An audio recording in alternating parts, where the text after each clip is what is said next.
So recording has started. Let me share my screen now.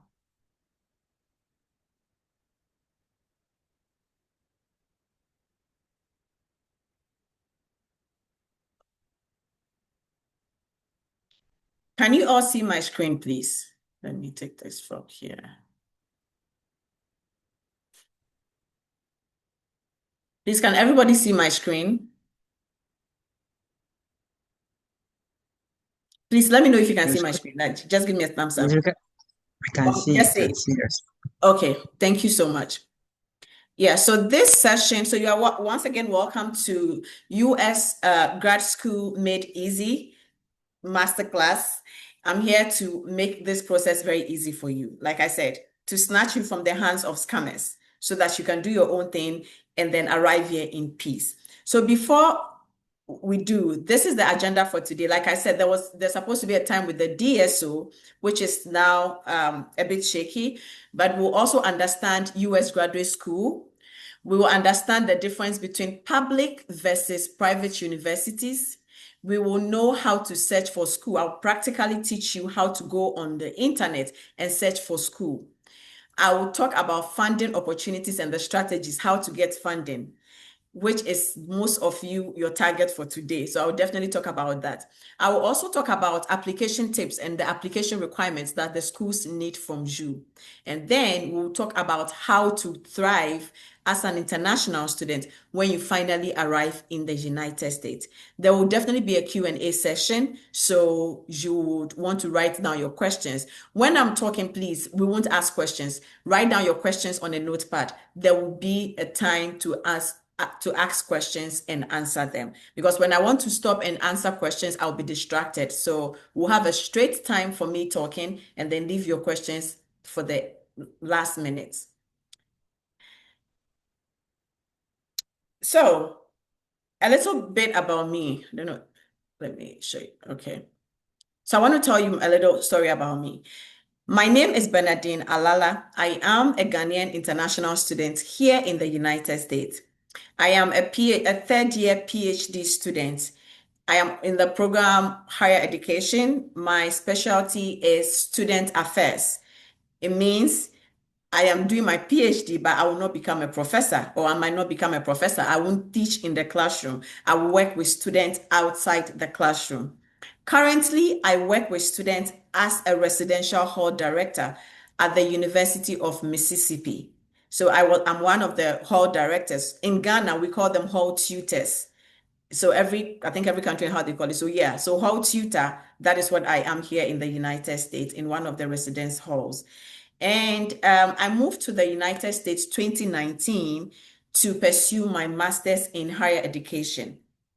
Now, when I was coming to the US in 2019, I had a professor who and some other students who helped me do my application. The professor and these students were already here in the United States. So these students were already international students here and the professor. So honestly, it made my application very easy. I didn't struggle because they guided me. They practically held my hand through everything. And then I arrived here. Even when I arrived here, they helped me settled and life was very easy. Fast forward, I graduated from my master's in 2021. 2022, I decided to pursue my PhD, and then all hell broke loose. How to even get a school was a problem. Mind you, the first time I had people guiding me, so it was easy. Now I have to do it on my own. I don't even know where to start from. I was so confused. I don't know what I was doing. I tried my best. I applied to I applied to two schools in 2022. They all rejected me.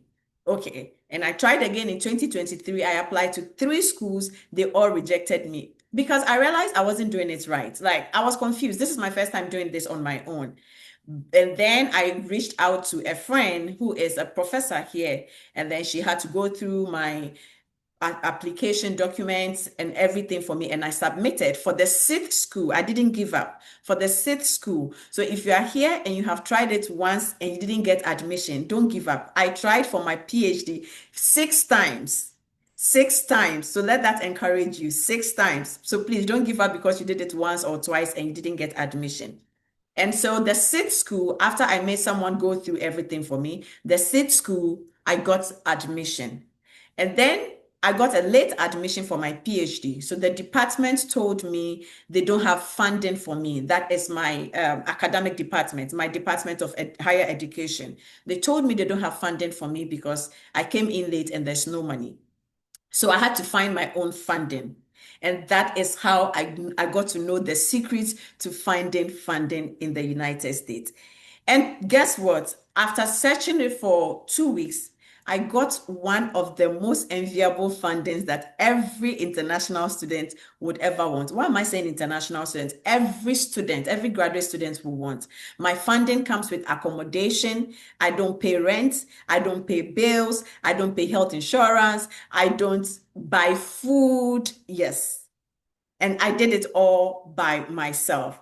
And so I was like, okay, then I have to start helping people because somebody is like me, applying to schools, they don't even know what they are doing. They are confused. They are getting rejected because they are not doing it right.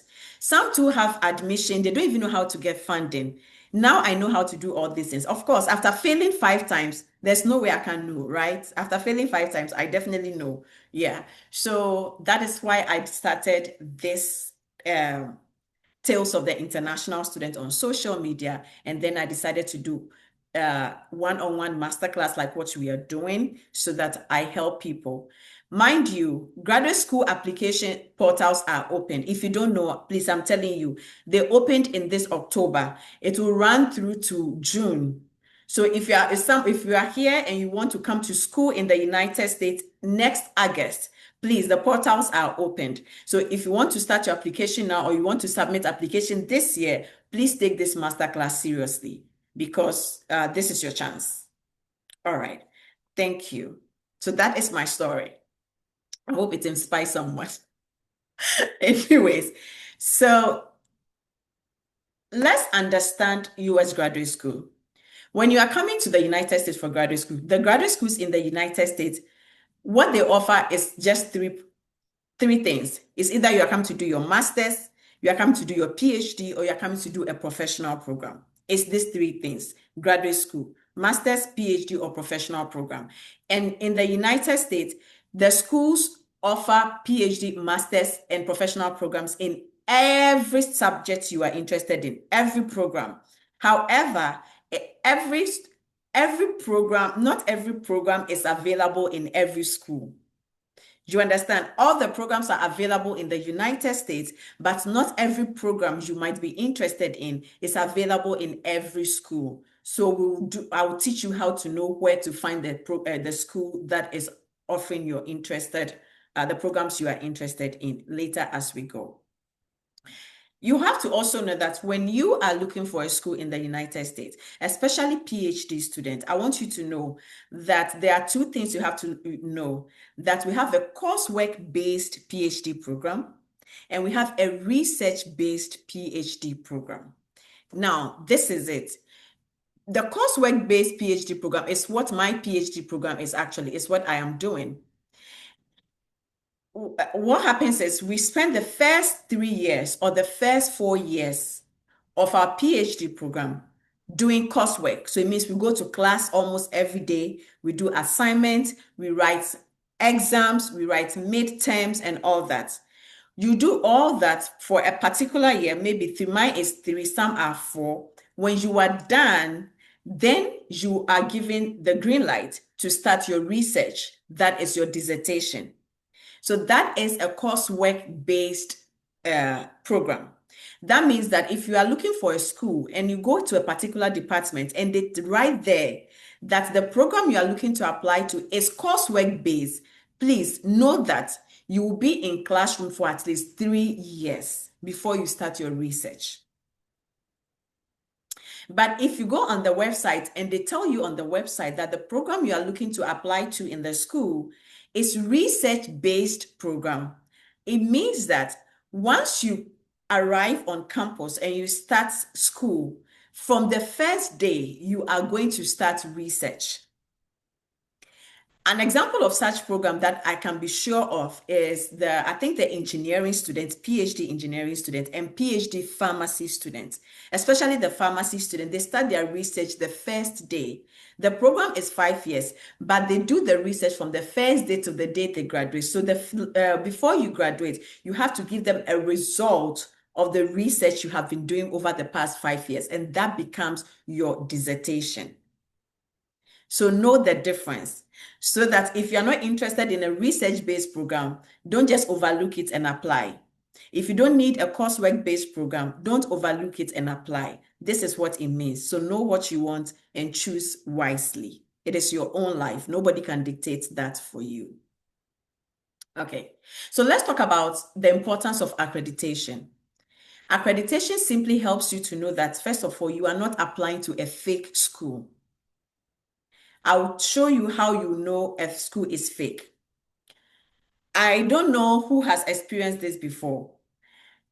Through your quest to apply to a school in the United States, maybe one day you went on Google and you saw that they have written full scholarship apply. And then you clicked on the link and then it took you somewhere. Maybe you didn't even start the application. Maybe you just read about it and then you went to sleep. You slept and woke up and you realized that they had sent you an email that complete your application. We'll give you 90% scholarship. We'll give you 100% scholarship. They will be pushing it on you. That will give you scholarship. Complete your application, complete your application. It's a sign of a fake school. Please note this. It is a sign of a fake school. No real school, no real university that has funding for you will be pushing you to apply to their school, will be forcing you day and night. Nobody has time to be sending that email.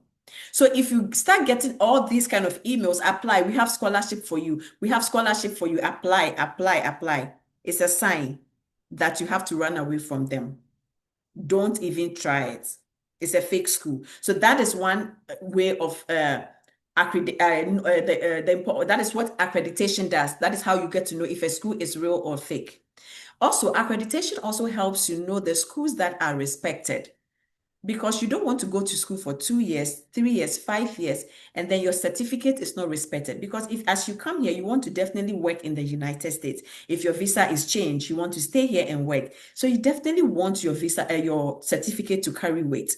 So that is one thing to accreditation does. Some schools, it's easy to get jobs because of the connection that alumni have and all that. So you can read about all these things. This is what accreditation does. However, I'm not saying that when you're about to apply for a school, take your time, waste your time on accreditation, looking if they can get a job and all that. Trust me, if the school is not fake in the United States, once it's a real school, you get a job.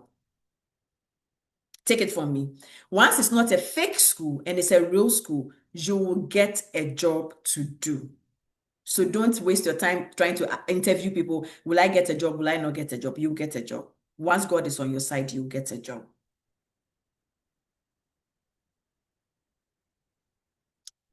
So in the United States, just like in every country, we have public and private universities. So let's talk about public universities. With public universities, the tuition rate is lower.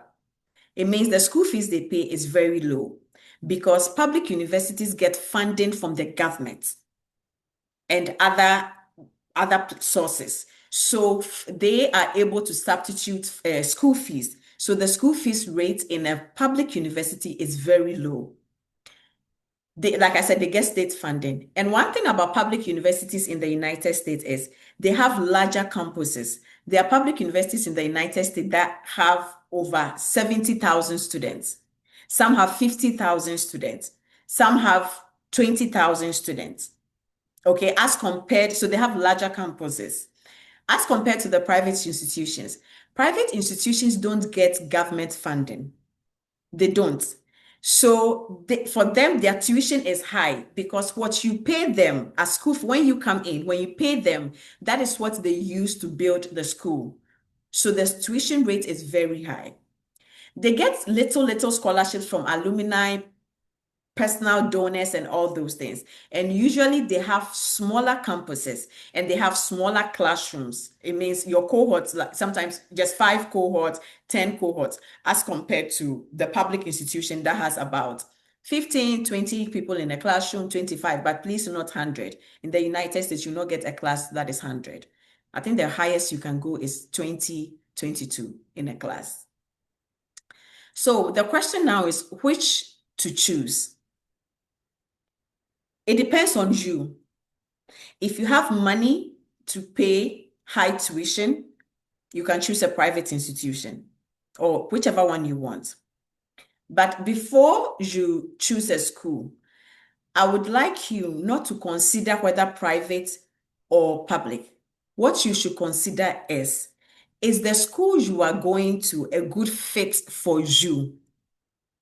The department and the program you are applying to, how will it benefit your life?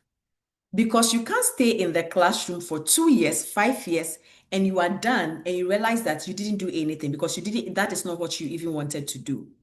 So please, let's put the public and private aside first. Ask yourself, the school I'm applying to, how will it benefit me? Is the program what I want to do? Do they have funding to give me? Because I believe that 99% of us on this masterclass session, we are here because we want to know how to get funding, because we are not ready or we don't even have $30,000 to pay every month, every year, sorry, it's every year. So we are here because we want to know how to get funding. So please, one of the things you have to look out for is this department or is this school capable of funding me? And also, does my goal align with the goals of the department or the program I am applying to? These things are more important than you looking at whether it's public or it's private or it's Ivy League or is the ranking. It's very important. These things are more important because if you look at a ranking of a school, oh, I'll apply to this school because it ranks the 10th among the 4,000 schools in the universities. You will apply and maybe they don't even have funding for you. So please, I'm not saying you should lower your standard, reconsider your decision. Think about how the goals will match yours and if they'll give you funding before you start your application. Don't lower your standard, but please be realistic. Now, how to search for schools. They always tell us sometimes we should focus on the US news. US news is a newsletter. They definitely, that when you see a school advertising their admission process in a US newsletter, it's genuine. It's a genuine school because US News will never advertise a fake school. So that is it. And then the university's website. But if you ask me, you have to, even this US News, you have to subscribe and all that. It's so much, it's waste of time for me. You can, but it's waste of time. So I'm coming to teach you how to search for schools on the internet and how to also use the school's website. We'll be doing that practically in few minutes. Like I said, look at the program fit. Make sure the program is what you want to do. Because there are jobs in the United States. Sometimes it's hard getting a job, but there are jobs here, just like there are jobs everywhere in the world. But you don't want to graduate, and now you are not sure if this is the job you want to do. So think about that. Don't consider just ranking. Consider the location of the school you are applying to, my friends. It is very, very important. Some states in the United States are very cold. Talk of Alaska, talk of Nebraska, talk of Ohio, talk of Maine, talk of New York, talk of Vermont, just to mention a few. They are very cold that I will not want to stay there for more than 2 years. So if you are somebody that you don't want like cold weathers, read about the school you are applying to, know where it is located before you apply. Now, there are some states that are extremely hot. Talk of Arizona. We have Florida, which is in between the weather. But yes, we have all these states. We have Las Vegas, which is very hot. If you don't like hot weather and you want cold weather, read it well and make sure you choose wisely because it is very important, trust me. Think about where it is located. Read about the city. Currently, I am in Mississippi, and my school is located in a city in Mississippi called Oxford. Mississippi itself is not a very expensive state. As a matter of fact, it is ranked the poorest state in the United States. But you see, when I was arriving in Mississippi, all I knew in my mind was, okay, it's the poorest state. If it's the poorest state, then it should be a very cheap state. So that was my mindset. So I knew that, oh, I can survive here. I arrived in Mississippi and I forgot that I'm coming to live in a city. So the city I live in, or the town I live in, is called Oxford in Mississippi. Apparently, Oxford is made up of rich white people. So guess what? Very expensive. I didn't read about Oxford. I only read about the entire state, but the town I am living now is super expensive. So take your time and read about the city where your school is located, because that is where you are going to stay for the next 2 years, 4 years, or 5 years of your life. Read about cost of living. Read about how much it is to pay rent, because you pay your own rent. Read about all that. Don't just apply to any school. I'm taking my time to break this down because I have been an international student for 6 years. And if I tell you that these are some of the things that made us cry, you won't even believe it. We wept. We have wept in this country as international students, and I don't want you to do that. That is why I'm hosting this masterclass. Consider the faculty. When you read about your department, the department you want to apply to, read about the faculty, the professors, read about their ethics, their achievements, their research, what they do, what the department does, the department goals. Because trust me, the kind of department you find yourself in also determines your growth. There are some departments, the professors are nonchalant. They don't care if somebody is going high or somebody is coming low. But there are some departments, the professors care about people. Just read about what students are saying about those departments before you put your head in it. Don't come, especially if you're a PhD student, don't find yourself in a nonchalant department and be frustrated. Please, take your time and read about them. Please, I hope you are taking notes. And so the last one is when you are before we do the practical search, before I teach you the practical search, my last point here is when you are searching for schools, please don't just search for one school. Start with 10 schools and sieve them down to 3 or 2. And I'll explain why when we are doing the practical part. Start from 10 schools and sieve them down to 2 or 3. Don't just rush into just one school or just 2. So I will explain as we go on. So let's leave here and go to Google. No, I'm not even going to Google. I'm taking you straight to ChatGPT, our new best friend. All right. So now ChatGPT is free, okay? You don't need the paid one. It's free. I'm here in ChatGPT because before I got used to ChatGPT, what I used to search for schools for people and for myself is Google. I go on Google. But sometimes when I go on Google, Google comes with a lot of information and you have to now start it. So I just decided to stick to ChatGPT these days when I'm looking for schools for people. But you can as well use Google. Google gives the same answer ChatGPT will give you when it comes to searching for schools. So now, when you ask me, which school should you choose? I will tell you, based on what I have explained, that always go for a public institution. Always go for a public institution because it's easy to get funding because you know that no matter what, they will get state funding and government funding. So always focus on private institution unless you have made up your mind on a particular private institution and you know that you can be funded or you want to go and pay your own school fees, that is fine. But if you are like me and you want a place where you can get full funding, please focus on public institutions. So I am come to start searching for school. Who would like to use their program? Who wants me to use their program as an example? If you want me to use your program to search for schools, it will also help you because you get to see it and write it down before you go. So can I see that in the comment section? MSc Health Economics. Come again. MSc Health Economics. MSc Health Economics. Okay. So let me use that. After that, I'll take two more. So don't worry.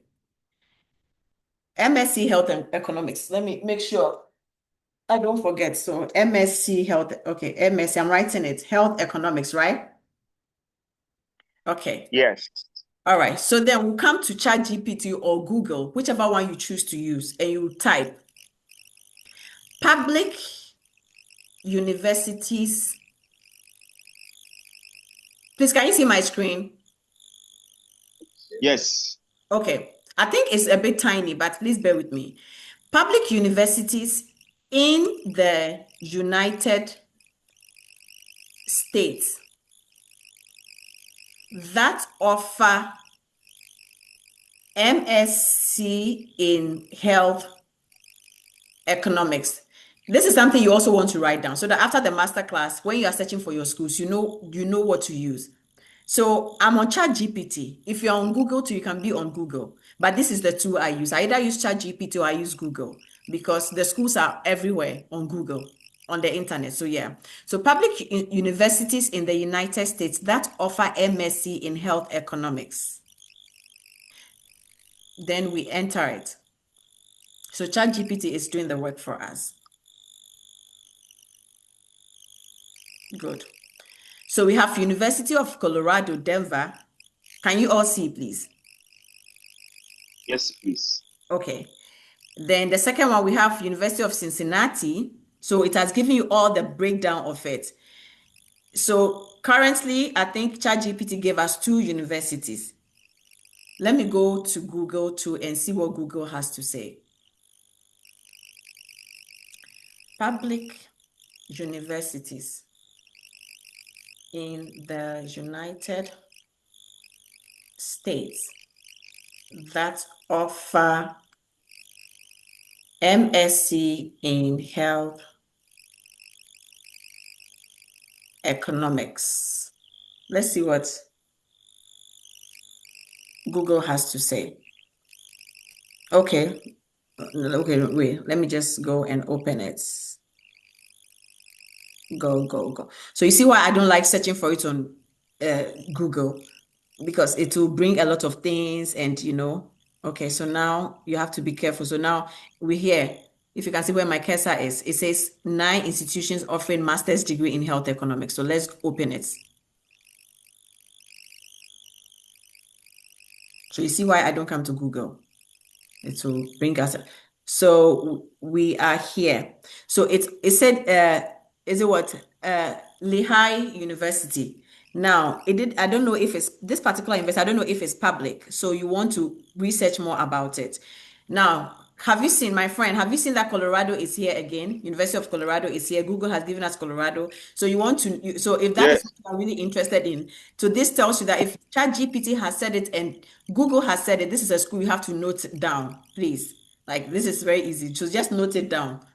And it say Virginia Commonwealth University. It's also say California State University. Google is also saying University of Alabama.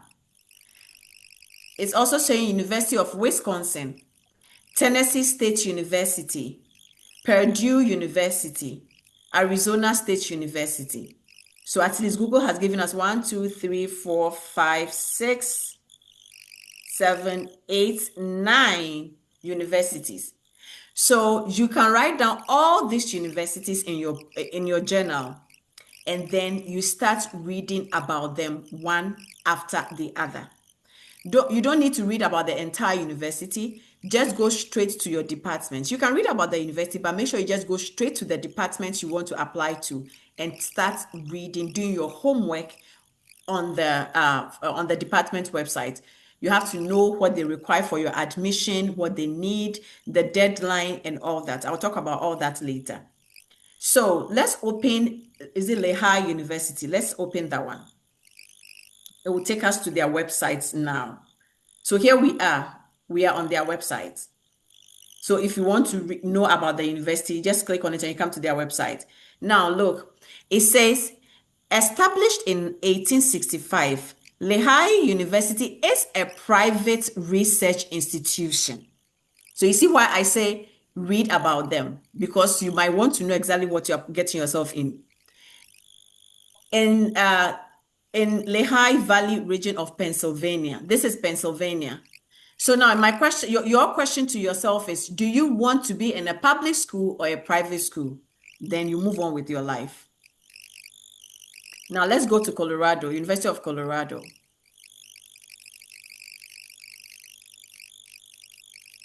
Denver. You see, explore now. Here we are. Oh, no. It definitely brought us to a different school. So this is why I don't use Google to search for schools.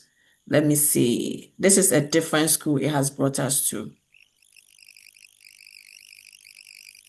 Okay, let's go back. Okay, so let me just go and type it in. So, University of Colorado, Denver is that.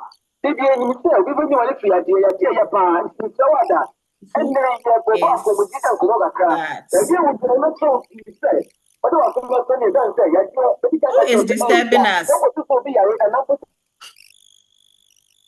Thank you for muting.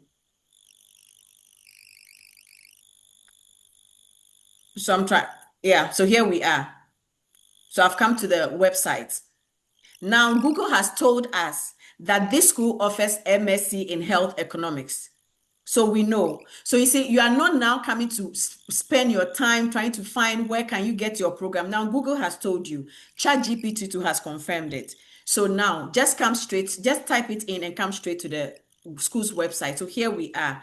This is the website of University of Colorado, Denver. You want to read about it. So everything you want to read about is here.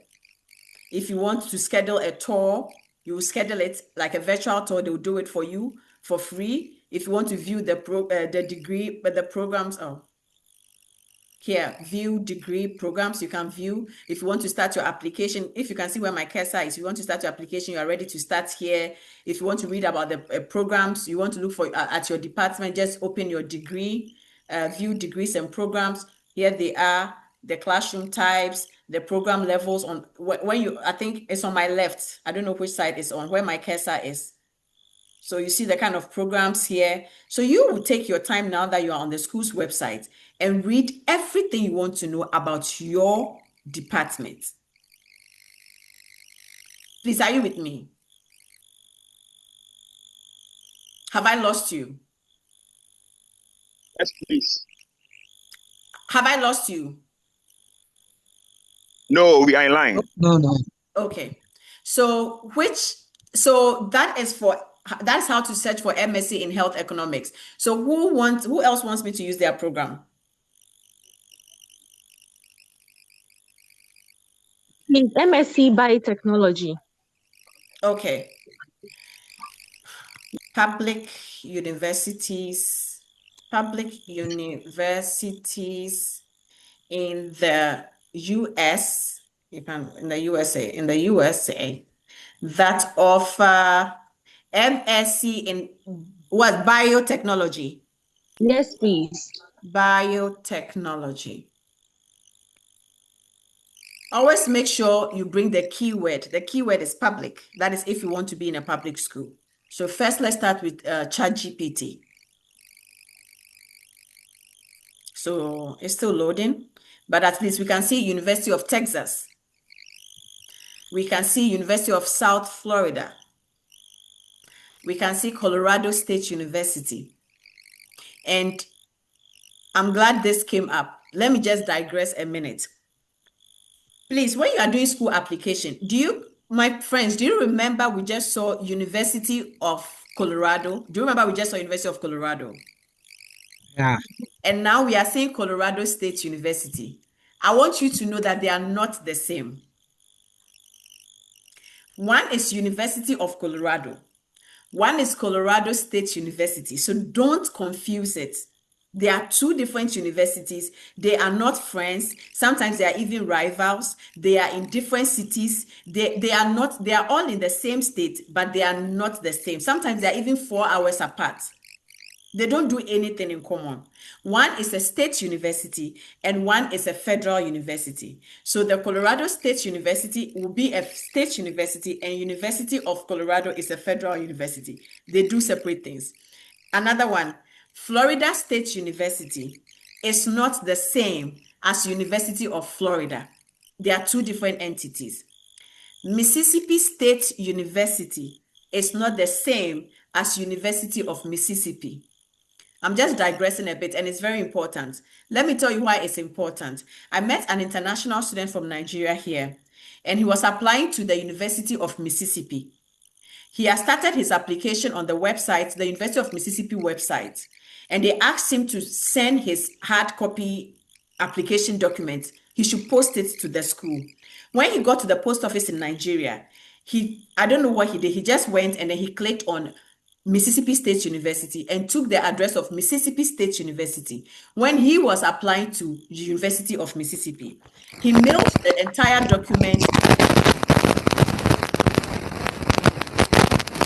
Are we okay?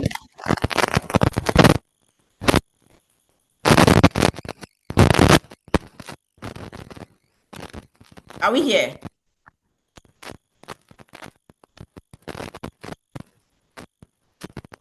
Oh, yes, yes. Okay, I can hear some noise at the background. That's what I was asking. So he mailed his document to Mississippi State University whilst he is applying to the University of Mississippi. So guess what happened? Now the deadline was over. They had started admission process and his application was considered incomplete because University of Mississippi had not received his documents. Investigations now proved, and they realized that he mailed his document to Mississippi State, not University of Mississippi. But his advantage was these two schools are just 1 hour apart. So they were able to get someone to go and pick it up and deliver.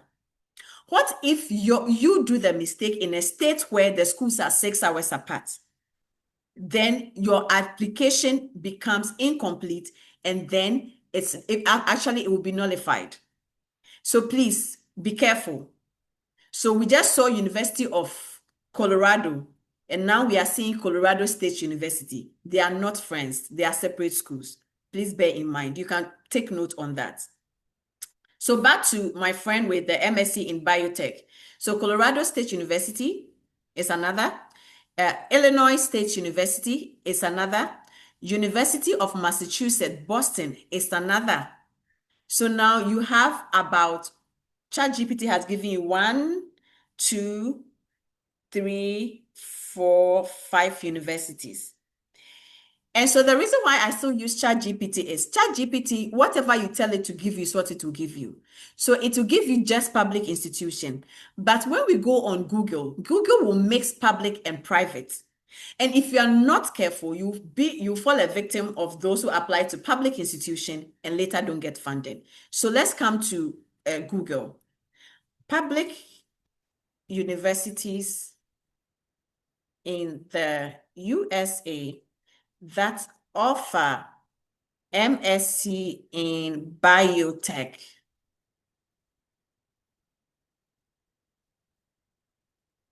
And then you have to search and make sure you are opening the right places. Good. So here we are. Okay. So have you seen the universities? It's listed, Google listed. Google will always give you more because it will mix it with private institutions.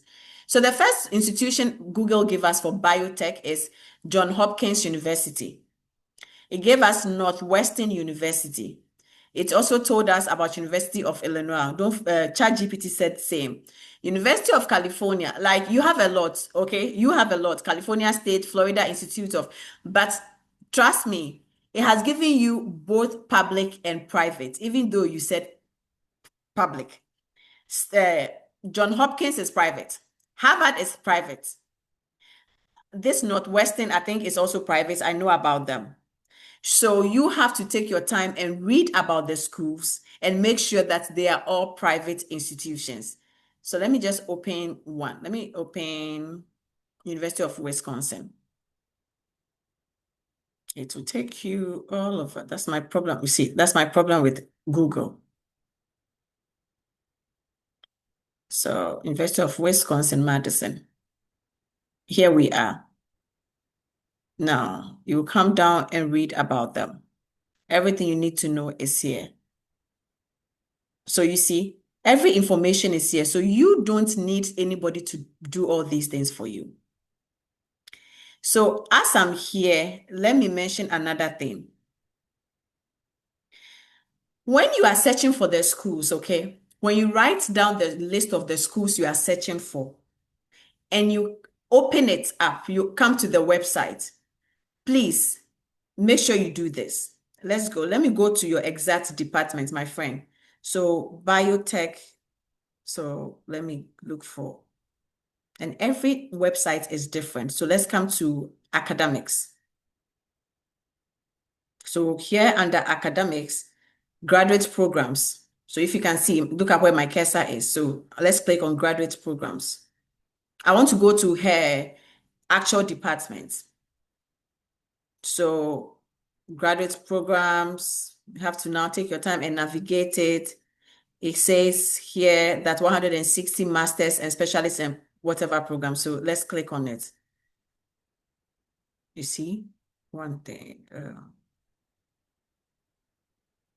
So you have to take your time. Navigating school websites is not easy, so take your time. Also, there's one thing. So what I wanted to talk about. So look down where my cursor is. There is an email address here, and there's a phone number here.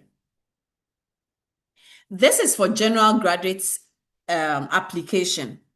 But when you are able to get to the website of the actual, your specific department, you will find another one. Please always write this down in your notepad, this address, because you need it, this email address or this phone number. But I always advise international students to write email address, because sometimes when you're calling from Ghana, Nigeria, Kenya, it's difficult to get through these people. But with email, they will always respond. So always take down this email address when you come to the academic side. If you are unable to even navigate to get to your department, once you email this department, because this goes to the graduate school, the graduate school will give you the right email for your department. You need it. So please take note. When you come on the school's web page, you come to the graduate programs, come down and pick this contact. The first thing you need to pick. If you are able to navigate to get to your department website, please go down and pick the email address down there. Whenever the application portals are opened, the email addresses and the phone numbers you see underneath the graduate school website and your department website are always the contact of those in charge of application. So you need to pick those contacts so that during your application, if you have the tiniest question to ask, please don't ask your friends. Email that address. Send an email to that address. They will answer you. Send an email, no matter the question. If you start your application and you are lost, you need somebody to talk to tell you what next to do. Please stop asking your friends. Go to that email address and send that and ask your question. They will answer you at least 2 to 3 business days. Somebody will answer you. Because when you talk to your friends around you who have never done this before, they will mislead you. Talk to the coordinators. That is their email address. They will help you. So the final school. Anybody else wants me to use their school? Their program? The last program. Because I'm sharing my screen, I can't see the chat now. So in case you are leaving a message in the chat, I'm sorry, I can't really see it now. So if you want me to use your program, please just unmute yourself and say it. MSc in Statistics and Data Science. Hey, we are all, so it's only, is it only STEM students I have today? MSc in what? Statistics and data science. Okay, but I will still have to take one MA student because it's like, do I have an MA student here? Do I have a non-STEM student here? MA in special education. Okay, all right. So hold on, let me finish with this last MSc. So public universities in USA that offer MSc in what, please? Statistics and data science.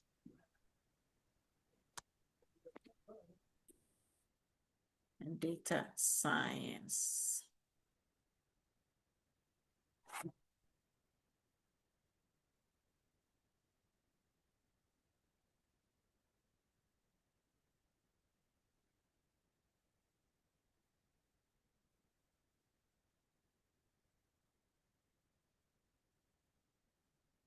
Okay, here we are. So you have University of Wisconsin for data science. You have University of Michigan. You have University of Texas. You have Oklahoma State University.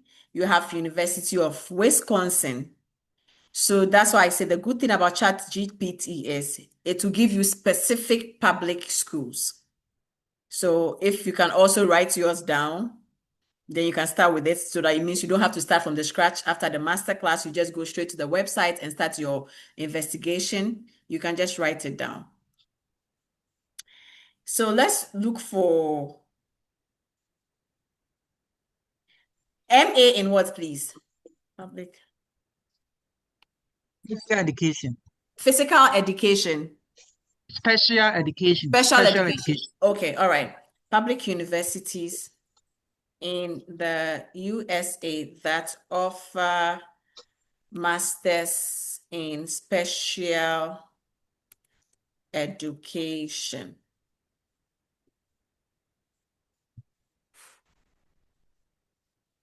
Okay, here we go. So you have University of Florida. You have Michigan State University. You have University of Cincinnati.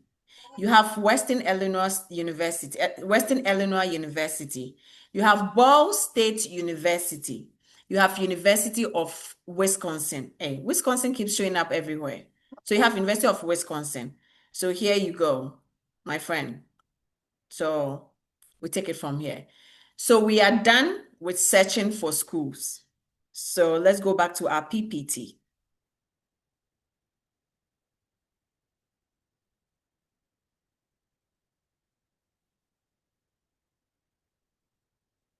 All right, so now that we are done searching for schools, one thing I want you to take away from that session is, please always pick the contact of the graduate school or your department before you start your application. Pick that email address. You will need it. All right, let's go on. So application components. So these are the things you need before you start your application. So what I tell people is get all these things together. Make sure everything is intact before you start your application. You need a statement of purpose. You need resume. Please, your resume should not be more than 2 pages. It's not a CV. They want resume. Letters of recommendation. With this one, every school and what they want. So please, if you're applying to 3 universities, read about every department and know what they want. Some departments will want from just academic professors. They want your letter of recommendation from just academic professors. Some too will say they want both academic and work. So please, treat every application uniquely. The schools are all different. Don't do the same thing you are doing for one university and do for the other. Take your time and read about every university. Standardized test. Some schools take GRE, some take TOEFL, some take IELTS if required. I said if required because some schools waive all these things for you. So it's not every school that asks for this, but some schools do, some don't. So if the school you are applying to, they need it, make sure you have the results intact before you start your application. Transcripts. Also read about what your university wants. Some universities will ask you to submit unofficial transcripts. That is, you can your school can just give the unofficial is maybe you can email it, or if you have not yet graduated, but you are done, so your transcript is not up to date, your university can still give you what they have. You use it for your application, and by the time you do your graduation and it falls within the application period, you can now submit your official transcript. Some too will ask you to just submit the soft copy of the transcript in the application, and when you are admitted, before you can submit the hard copy. Some schools will tell you that without the hard copy, your application is incomplete.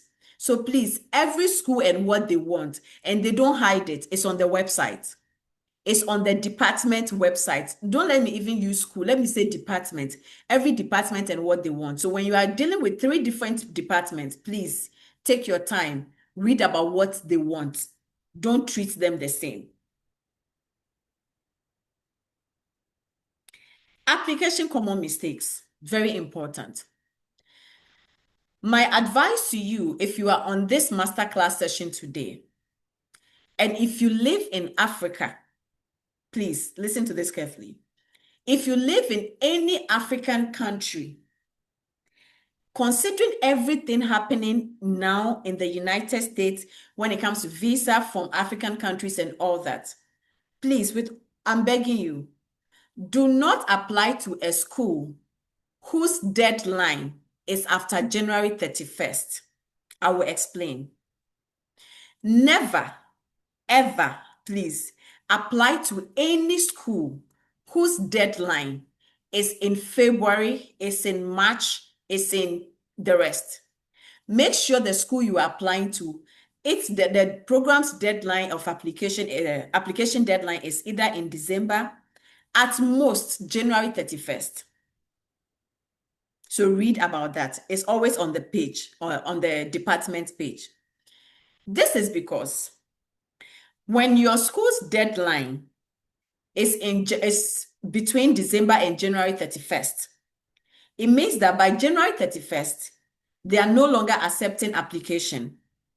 So the board, the application or admission board, will sit down early weeks of February to make their decision. When they make their decision, by the end of February, you should know whether you get admission or you won't get admission. So now let me talk to those who, like, in case you get admission. So by February, oh no, there's no February 31st. That's February 31st, I'm sorry. By the end of February, February 28th or first week in March, you should receive your congratulatory email. Once you receive the congratulatory email, immediately in the next 10 minutes, the International Student Office will also send you congratulations and tell you the steps you need to go for your visa, and then tell you the things they need and the things you need to put together to go for your visa.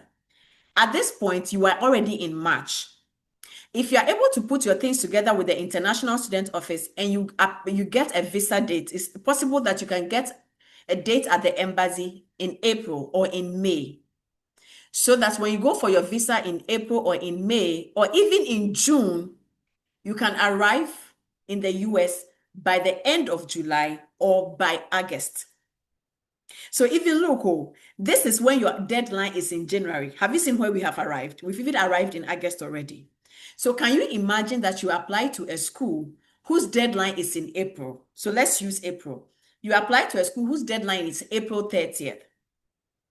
If the department's deadline is April 30th, it means the board, the admissions board, will sit down first week and second week of May.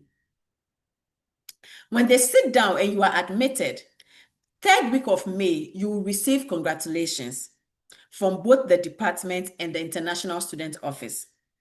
Now, it will take you and the international student about 2 to 3 weeks to put your things together for the embassy. At this point, you are already in June. Now, your embassy documents are ready. Now you are now coming to look for a date in an African country in June. My friends, tell me, when do you think you can get a date to come to America in July? It's not possible.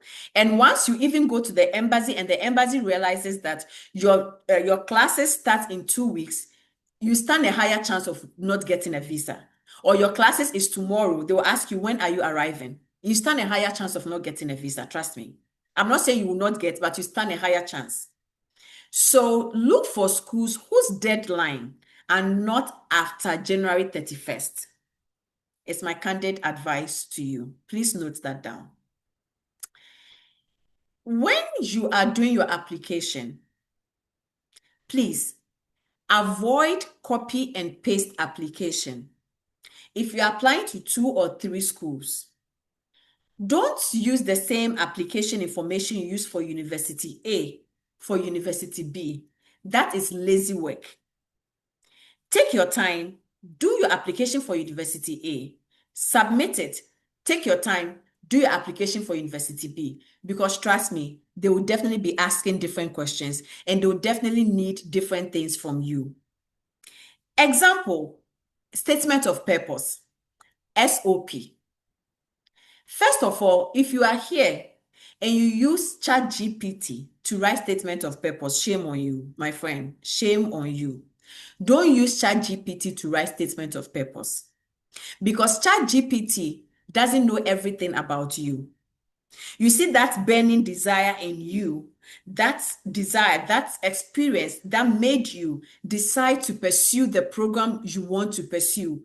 It's most likely ChatGPT doesn't know because you've not fed it that information. So ChatGPT will give you the same tone it will give every other person using ChatGPT for SOP. And trust me, when I interviewed some of the admission board for my first masterclass, they told me to tell international students that when we are reading an AI generated SOP, we know from the beginning because of the tone of the SOP. And they said, once they read the first paragraph and they see that it was generated by AI, they trash all the application because it means this candidate is not serious. So please, my friends, do not use ChatGPT for your SOP. Sit down, go deep down yourself and write SOP. Tell them why you want to pursue your program in their department. Tell them why you think the school's mission and the school's vision aligns with your mission and vision in life.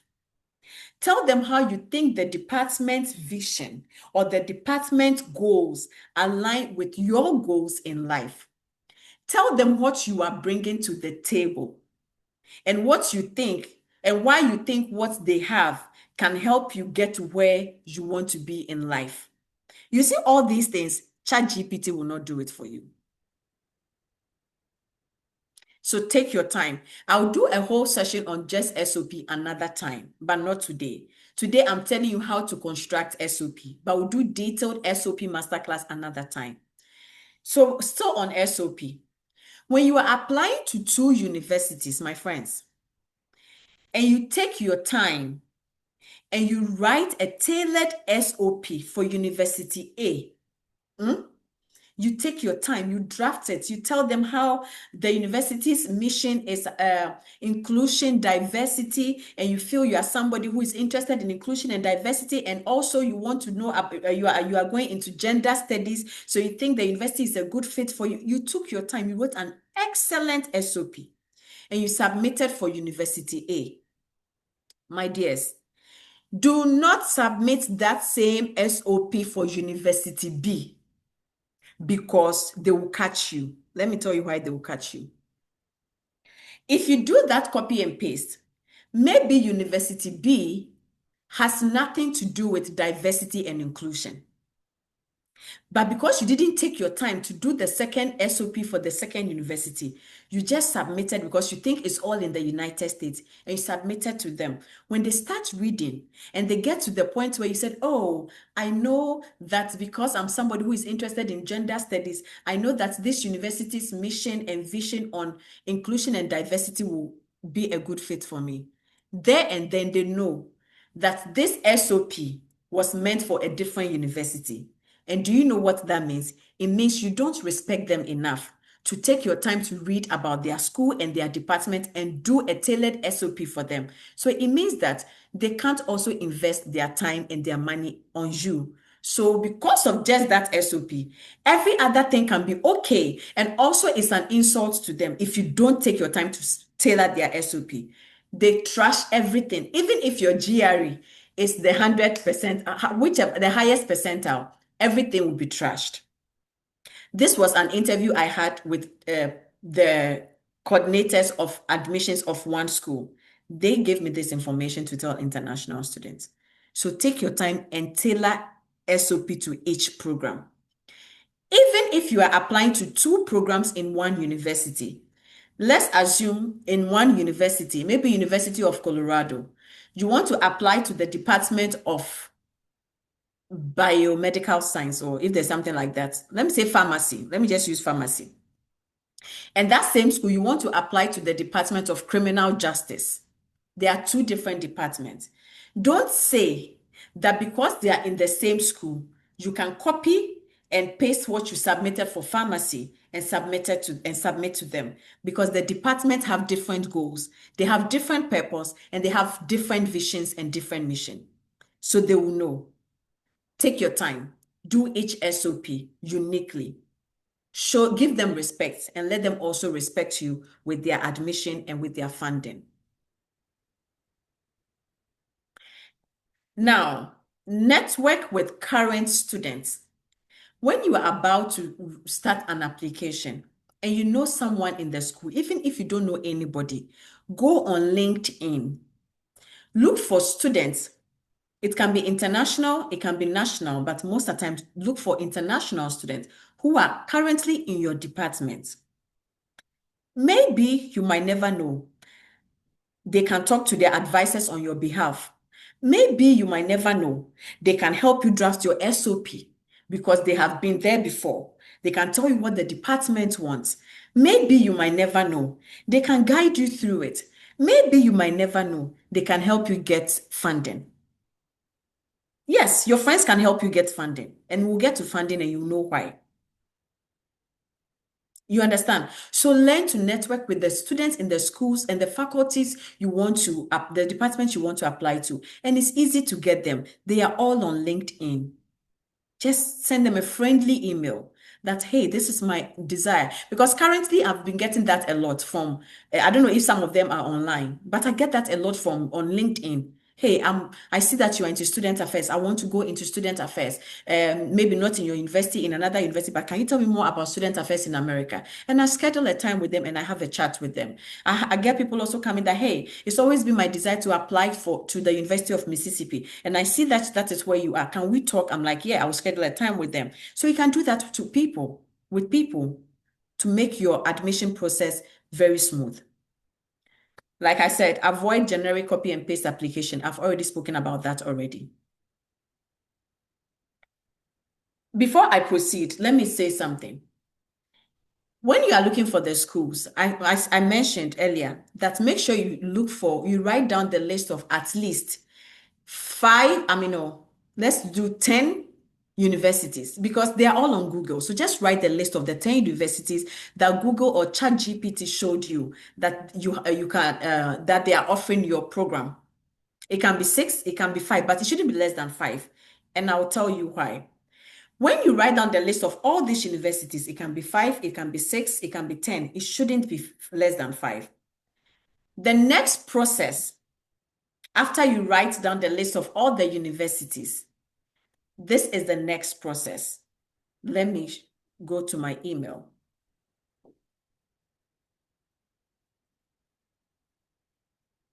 Are you with me?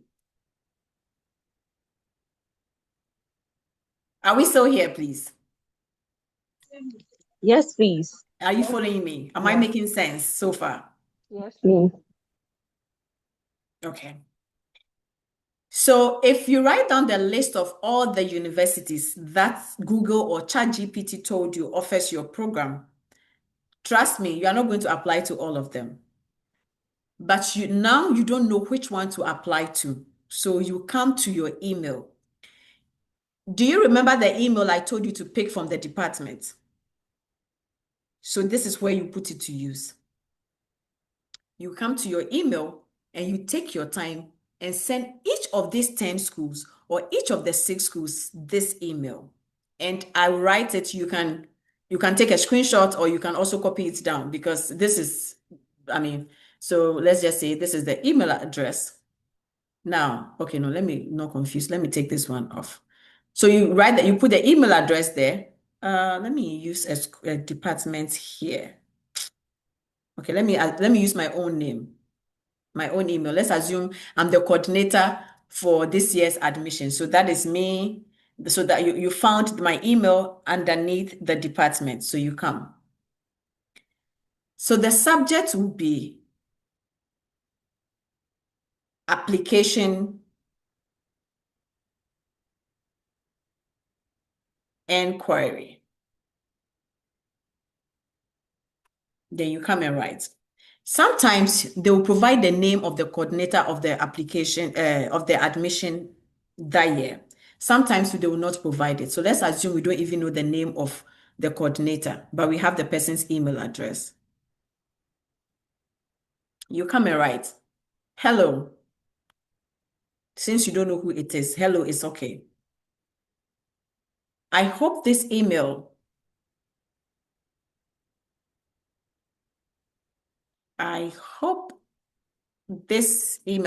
my fonts are small. So, okay, let me see if I can make them bigger. Okay.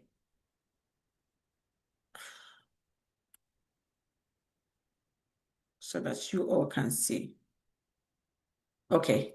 I hope this email finds you well.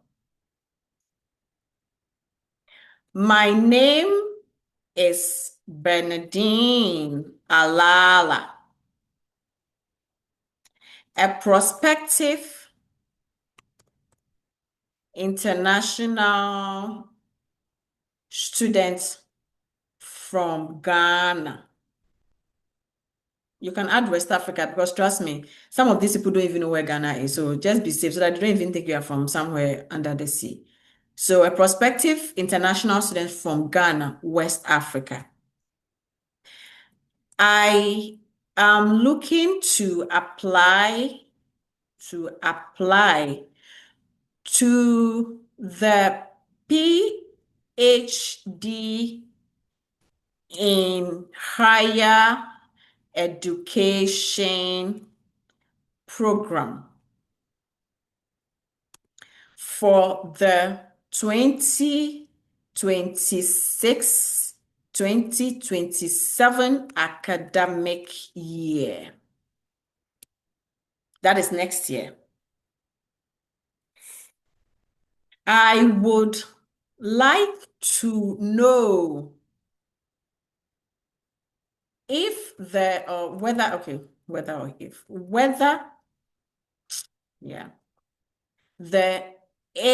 whether there is funding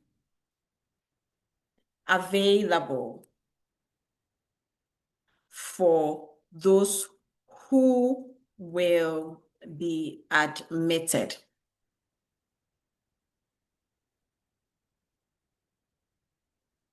For those who will be admitted. It's just a short, don't write a whole paragraph, just short. Hope to hear from you too, or look forward to anyone. Looking forward to hearing from you soon. Like I always sign up. Thank you and best regards. Bernadine Alala, that's my name. This is very short. It looks plenty because it's big. You see this email. Oh, please, I forgot one thing. So I am looking to apply to the PhD in higher education program at the University of Mississippi for the 2026-2027 academic year so that they know that it is specific to them. Because don't forget that you have about 6 schools in your book, or you have about 10. So you see this email is the email you are using to ask whether there is funding or there is no funding. Because trust me, nothing is as painful as you getting admission and there's no funding. Where do you go from there? So to avoid you wasting your time and your money, because application process is not easy, my friends. If you have done it before, you know. So to avoid you wasting your time, your energy, and your money applying to a department, you get admission and they'll tell you, oh, we are sorry, we don't have funding. Like the way it happened to me. I don't want that to happen to you. I learned to do this the hard way. Send this email the moment you know that, oh, this school is a prospect, like it's a prospect. I would like to apply to this school. Send this email. Now, you are going to get 3 different responses. So you are going to tailor this email for all the schools you have. And so here are the responses. So now the responses will now determine the number of schools you will sieve down. So let's go. The first response will be, hello, Bernardine. Thank you for your interest in our program. We would like you to know that for 2026-2027 academic year, the Department of Higher Education does not have funding for those who will be admitted. However, if students can pay their own tuition, they are most welcome to apply. And knowing you and me that we don't have $30,000 to pay, then you just rule out that school from your book, because I know you don't want to apply to a school that will not give you funding. So you start ruling it out. So all the schools that come back with that response, you rule it out, unless, of course, you want to pay your own school fees. 2, another school can come and say, hello, Bernardine. Thank you for your interest in our program. We would like you to know that, yes, we have funding for anybody who will be admitted to the program. So it means that this department, they've already budgeted and know that we will take 20 people. And with these 20 people for the next 4 years, we have money for them. They know. So once you are admitted, you know that the admission comes with automatic funding, because that is what they told you. So that is number 2. There can be another response that will say, hello, Bernardine. Thank you for your interest in the program. We would like you to know that the Department of Higher Education does not have funding for 2026-2027 academic year. However, the department is bent on, or the department will get funding from other sources for anyone who will be admitted to this program. So now you have 3. Please, let me ask you, like I said, I'm not able to read the comment section, so you can unmute yourself and answer me. Amongst these 3, which ones would you apply to? For the second one. Okay, second one. Anybody to say second one? My friends, are you all here?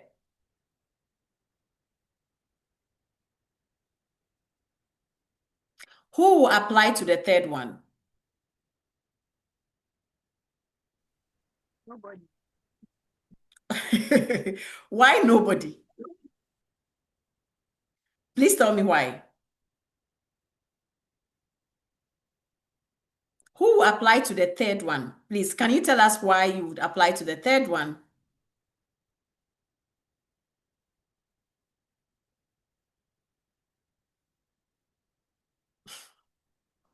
Nobody will apply to the third one. Okay, so let me tell you, this is the thing for the third one. For the third one now is 50-50. You can take your chances on the third one. In my previous masterclass, I had people who said they will apply to the third one because the department says they will get them funding. So people said they will apply to it. And we have some people too saying they will not apply. And I told them that I would definitely not apply to a 50-50 promise because the department wants you there, but the department cannot even guarantee if the places they are going for, the sources they are going for money from, they will get it. So if you put your time and your energy into the application and you are admitted, and now the department starts looking for money from other sources for you, and 2 months pass, 3 months pass, and they don't get funding for you, that means you stay back home. But if you want to take your chances, life is always taking risk, right? It's possible that the department will go once and then they'll get funding from a different department for you. It's very possible. So it's 50-50. So now you would decide which of which of these schools you would want to apply to. But definitely we are all going for the second one. So you see why you have to start with 10 schools, because based on these email responses, you start sieving them down. And you will definitely, trust me, you will definitely get to 2 or 3. Then you know that these 2 schools or 3 schools are the schools I now want to go with.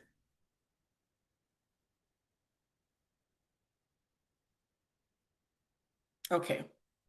If you're with me, let me continue. Another application common mistakes people make. Please, GRE is very important in applying to graduate school in the United States. But GRE does not determine your admission and your funding. Let me say it again. GRE is very important. You can get a high score, whatever, but it does not determine your admission and funding in most cases. In most, that I don't mean in all cases, but in most cases. Because let me take you back here. If you can see my screen, let me take you back here. These are the application process, application components, the requirement. You have SOP, you have resume, you have letters of recommendation, you have transcript, and you have the GRE. In addition to the application itself, you even have interview for some schools. So we have about 6 or 7 requirements. Why would you think that just GRE can overshadow all your other requirements? I am stressing on this because I have a lot of people telling me that they are not submitting any application because they don't have GRE or they don't have high score in GRE. Please take a chance on yourself.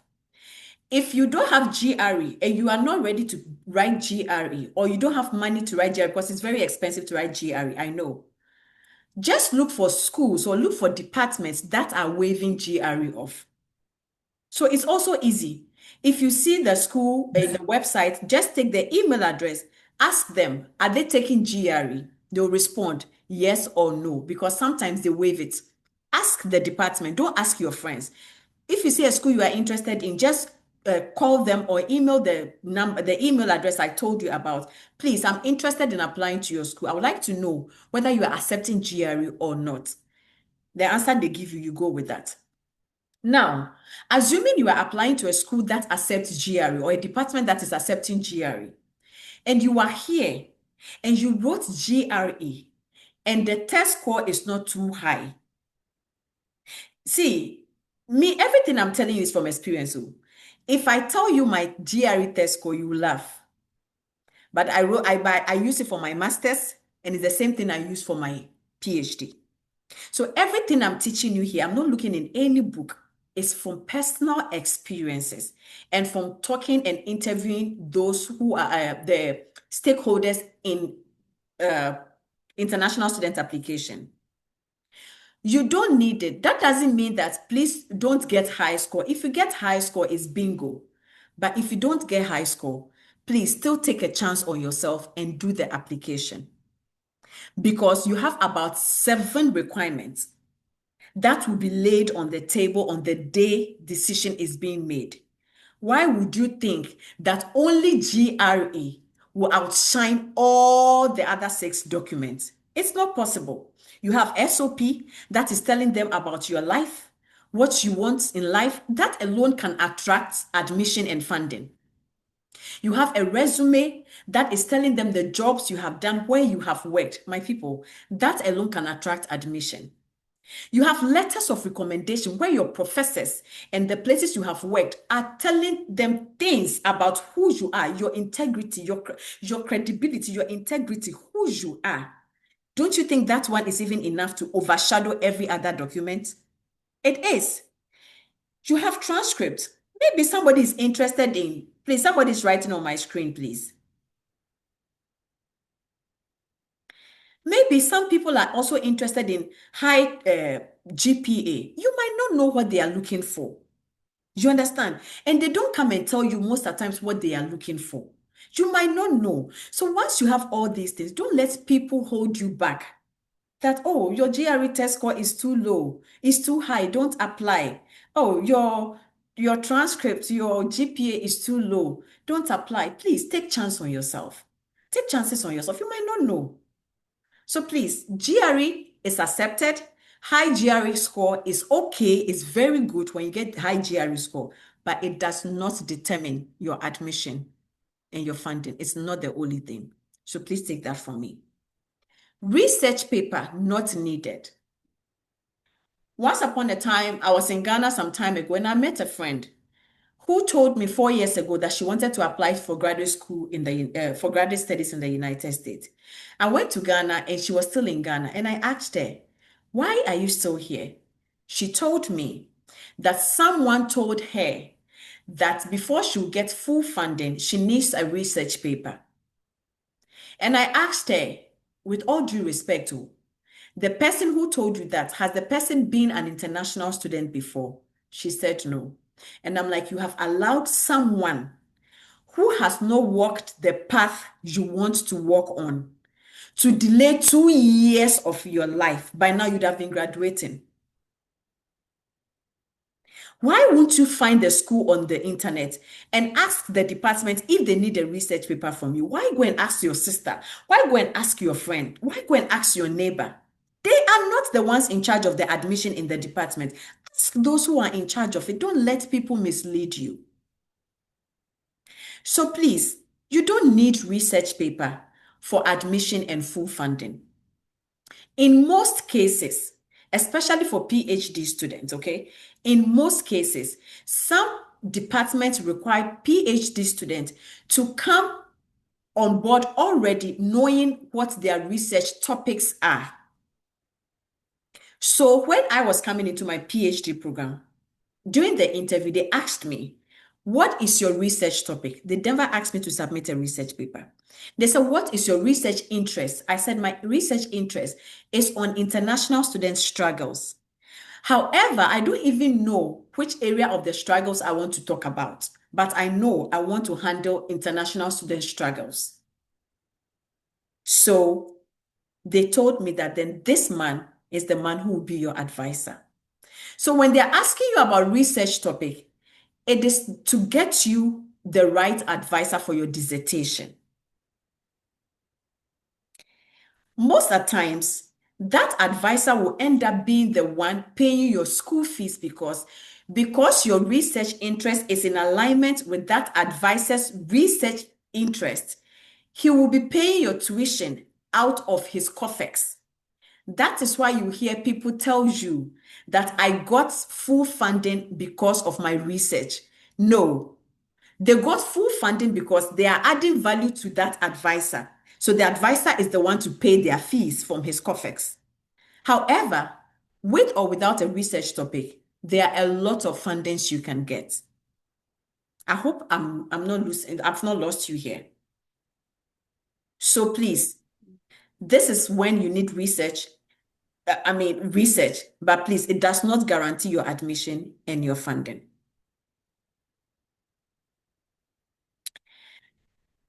back to the most important part of the day, funding opportunities.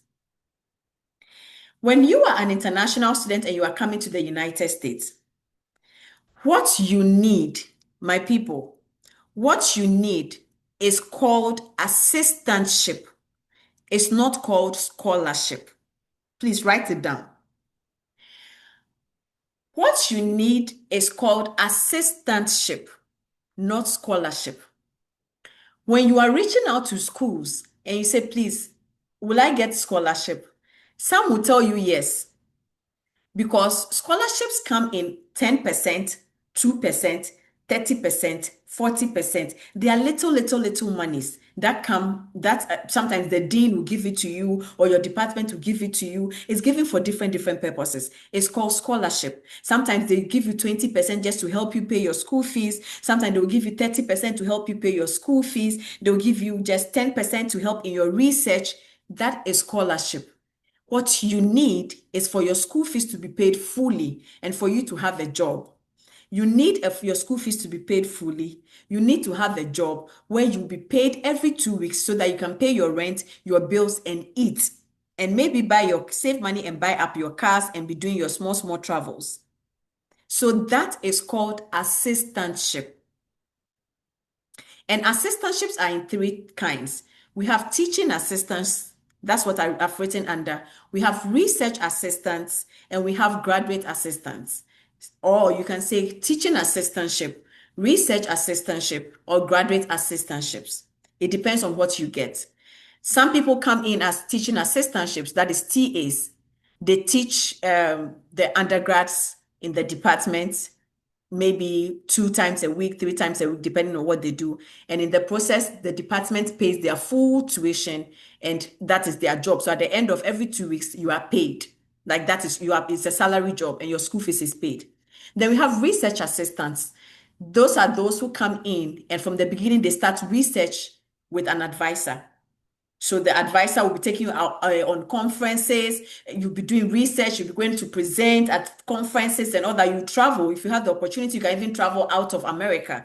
Those are research assistants. So that is the job you are here to do whilst you are in school. And in the process, your school fees is paid. And because you are doing a research job, that is your full-time job. So you are paid salary every 2 weeks, which is called stipend. And then we have graduate assistantship. That is what I'm doing. Graduate assistantship, we work in the offices. We don't teach, we don't do research. We work in the offices. You can work in the dean's office. You can work in student corner. You can work anywhere in any office. Even you can work with your advisor in his office, but you are not teaching, you are not doing research. You are just an assistant to them. And in the process, your school fees is paid fully. And because that is your job, you are paid every 2 weeks for your upkeep. And then you have a full-time job too. You work 20 hours every week and you are paid. So please know the difference. What you need is not scholarship. What you need is assistantship. So when you are sending the funding emails, be specific. Don't ask for scholarship and then they will end up giving you just 10%, and that is not what you need, and you can't come to school. Ask for assistantship, either teaching assistant, research assistantship, or graduate assistantship. Be clear on that. I want you to also know that when you get admission to come to the United States, it is not every time that your academic department will fund you.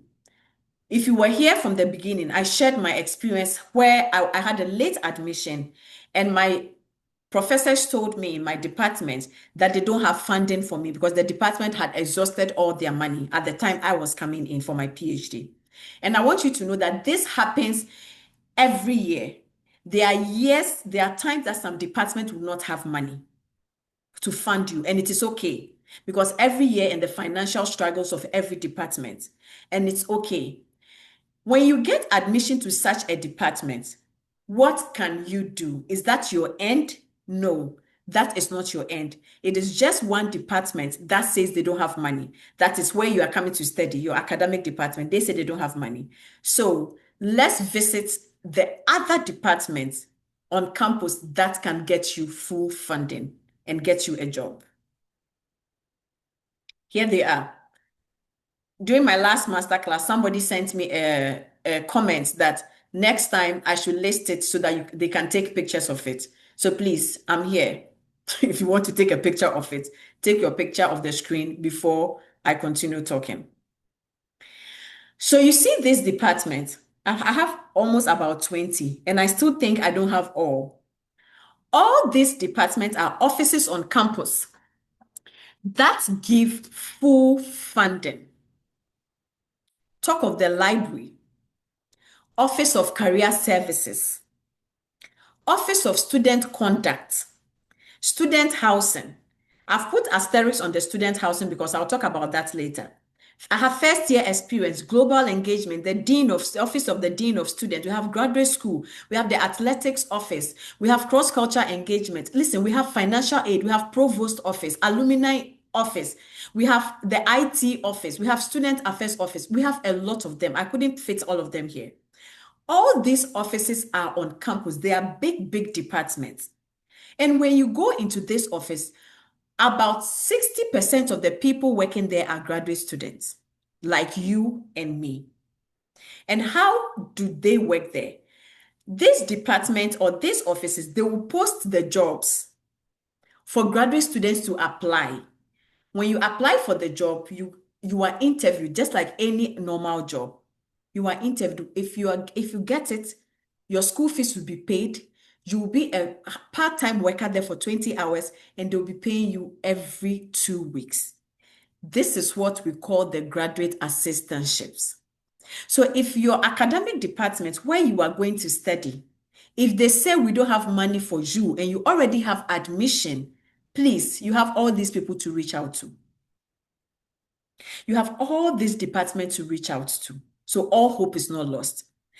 All the people who work here are students, graduate students just like you.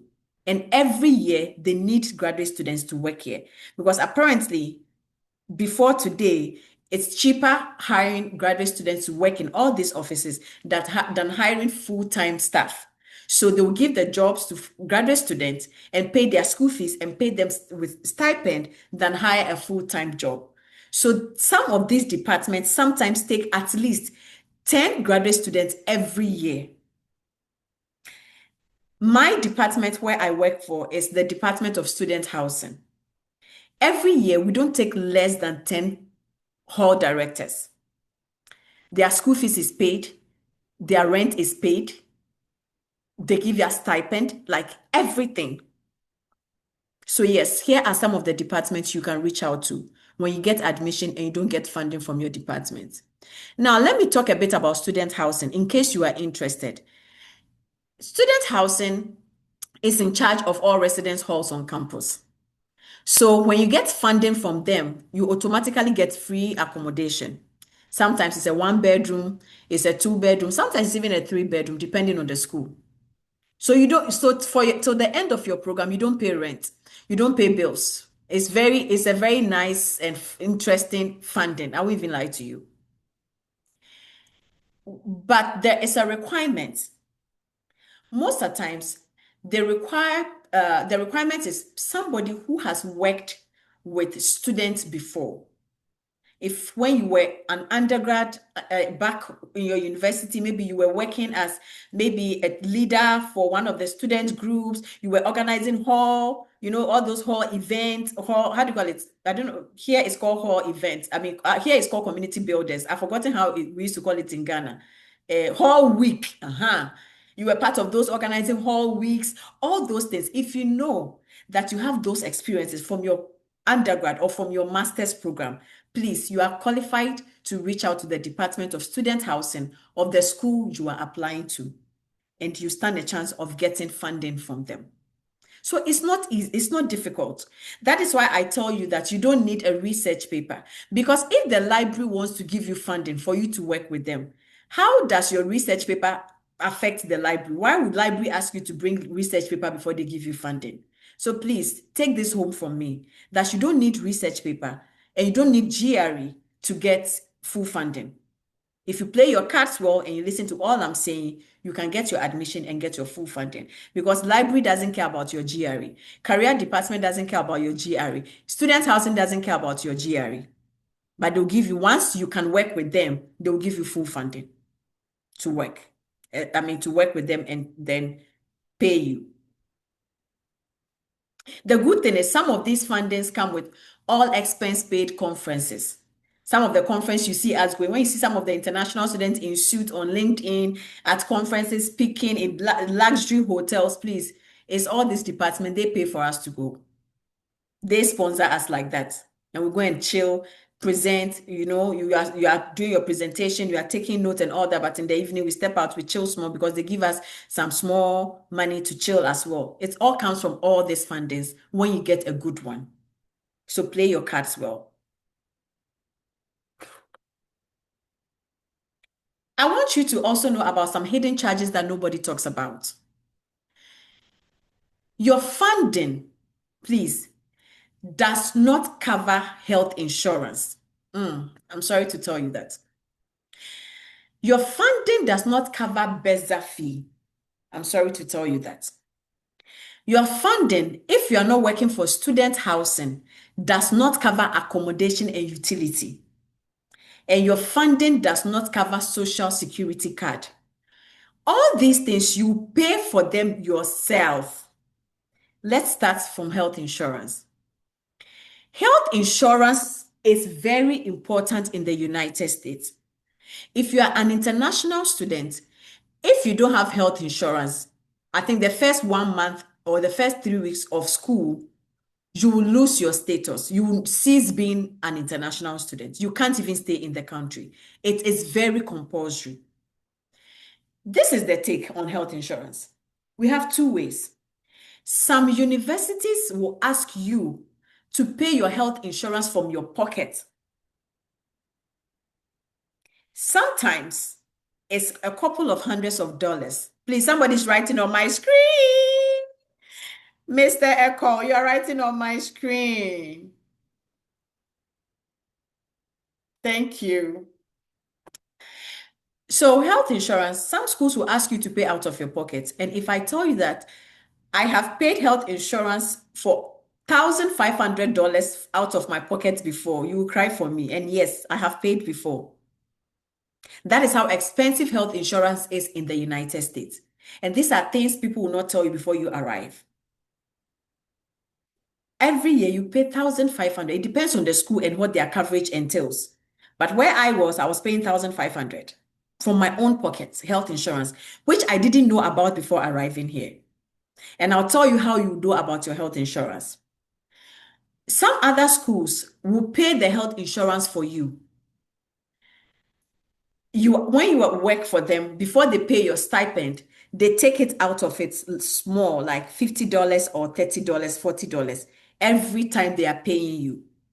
And it still make up for, at the end of the year, you realize that it still makes up for the $1,500 I was paying out of my pocket.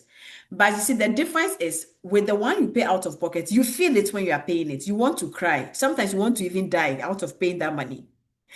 But the other schools that take it out of your stipend, you don't feel it.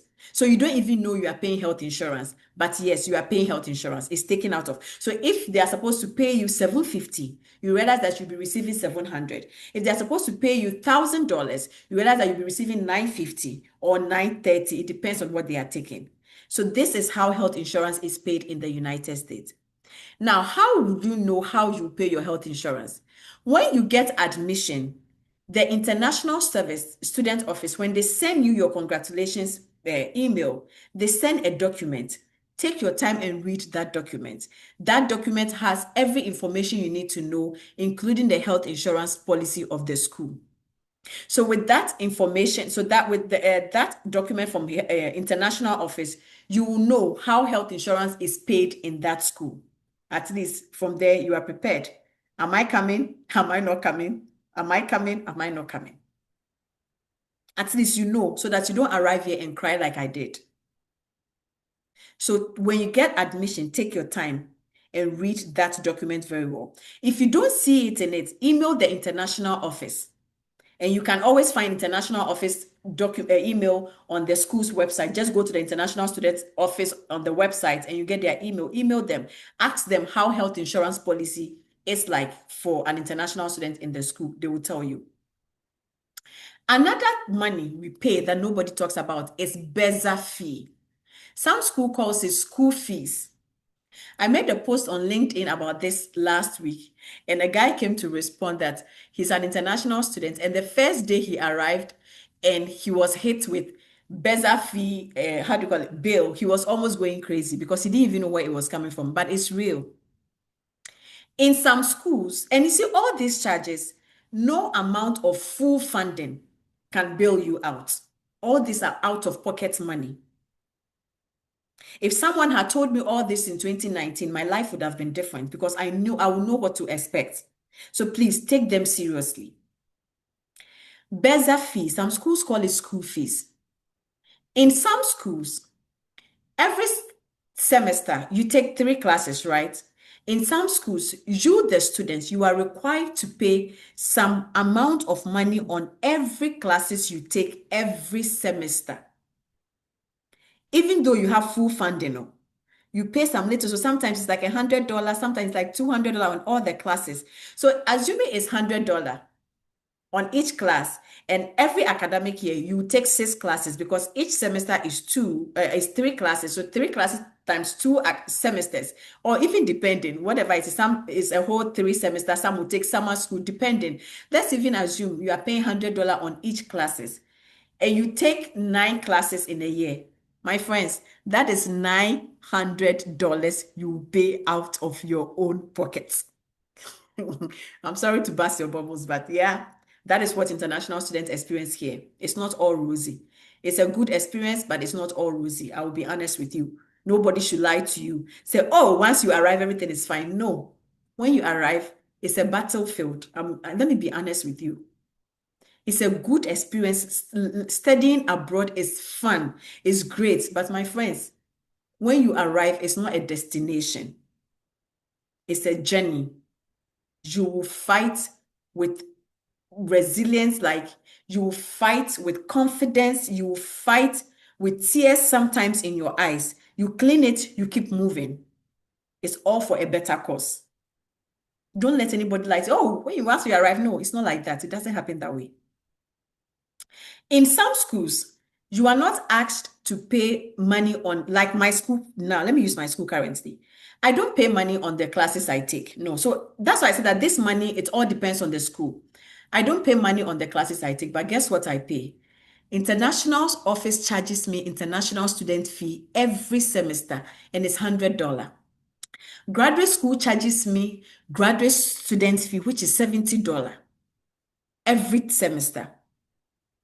And if you make a mistake and take an online class, I pay $100 every semester anytime I take how do you call it, an online class. So even if your money is not up to $1,000, I'm still paying about $300 every semester. And you see all these monies, full funding doesn't cover it. Full funding does not cover it. So please come prepared. So it is always good that you take your time, you do your own application, work out your own funding, and get a good funding and arrive here so that you can take care of all these bills. If you let a connection man lie to you, if you let a so-called agent lie to you and tell you that once you arrive here, even with funding, you get a job to do, it's a lie, oh my friend. There's no job here. Especially in this administration, there's no job here. Don't let anybody take your money and deceive you that they'll get you a school. Now they get you the school, you don't have funding, and they'll tell you that once you arrive, you'll be okay. We, those with full funding and accommodation, we are still crying. So imagine you come without anything. Don't even do it. In all you're doing in life, don't ever arrive as an international student in the United States without funding. If your department says they don't have money to fund you, and you look around the school too, and God forbid you don't get funding anywhere, please defer your program. Keep searching for funding until you get funding. This one is from a friend to a friend, a sister to a sister to a brother. If you get admission and you don't get funding, especially full funding, defer your program. You are not in a rush to go anywhere. Arrive here with confidence, like arrive here prepared. At least let your foundation be firm with full funding. Then you will handle the rest later. No connection man should lie to you. There's no money to get when you come here.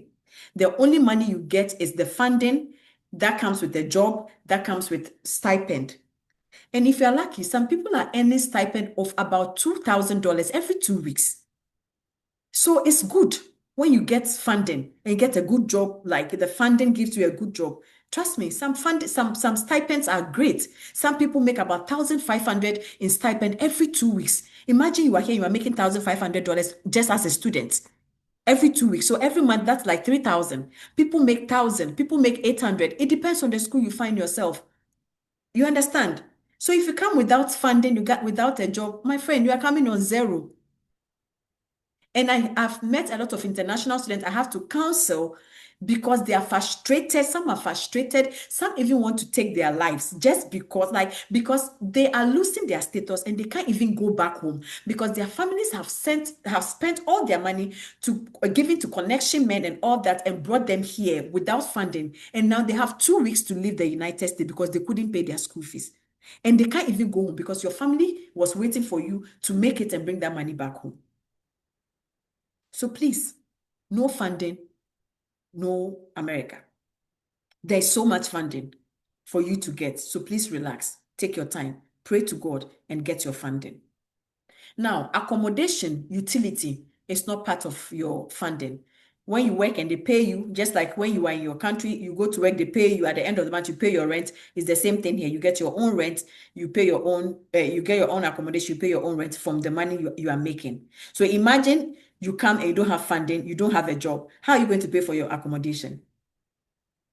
And social security, you have to get it yourself. I think that one is just like $30 or $40, but the school will not do it for you. You have to get it yourself. Now, when all is done, and so let me talk about something. Can you see my face or you are just seeing just the screen? I don't even know where all this has hidden now. Okay. But everything is showing. Oh, you can see my face. Okay, because I want to show you people something. So if you can see my face, then that's great. So I'm coming to show you. So you see, when you get funding, and especially those who let agents do their applications for them, this is for you. When the agents do all this application for you, and they say, oh, so now you have funding. Once you arrive, the funding is waiting for you. Make sure you have your funding letter. Don't, till they give you your funding letter, tell them that don't even accept it. If they claim they have gotten funding for you, waiting for you in the school, tell them to give you your funding letter, because if they have funding for you, funding is a job. So the department where you are going to work will give you appointment letter, like what I'm showing you, if only you can see me, like this. So your boss will sign and you also sign, and then you scan back to them. You should have this letter before you leave your country. This is the proof that you are arriving here with funding. If the agencies that are helping you don't give you this, you are on your own. You don't have funding. You don't have funding. And in most cases, when you send this to the embassy, you stand a chance of getting visa because they know this proves that you have funding. It lists out everything. It lists out everything that you need, like I showed you. It tells you how much they are going to pay you. It tells you your job description and everything. So this tells the embassy you have a job, your school fees will be paid, and you have money. You are not going to be a liability. Please, don't let them lie to you. If they tell them they should contact me. Give them my social media handle. I will tell them they are lying to you. I'll tell them if they don't give you this. So you yourself, if you are doing your own application, make sure that you have this. And definitely, if you get funding, the job you are getting, they will send you this. When you are going to the embassy, print it and add it to your document. You might never know. Okay. So now, finally, you are in the United States. You have arrived. And life on campus. You have a good funding. You are now coming to start living your dreams. Your department, your professors are amazing. You are meeting good people. You are making American friends. You are making friends from your country, friends from France. Life is beautiful. America can be beautiful depending on where you are. How do you thrive? let me tell you, last week I made a post on Instagram and Facebook. Being an international student is frustrating. It's lonely. You will cry. Maybe if you're a man, you will pretend you don't want to cry. But if you're a woman like me, you will cry like I did. See, you'll be confused. There will be times you will ask yourself, why did I come here?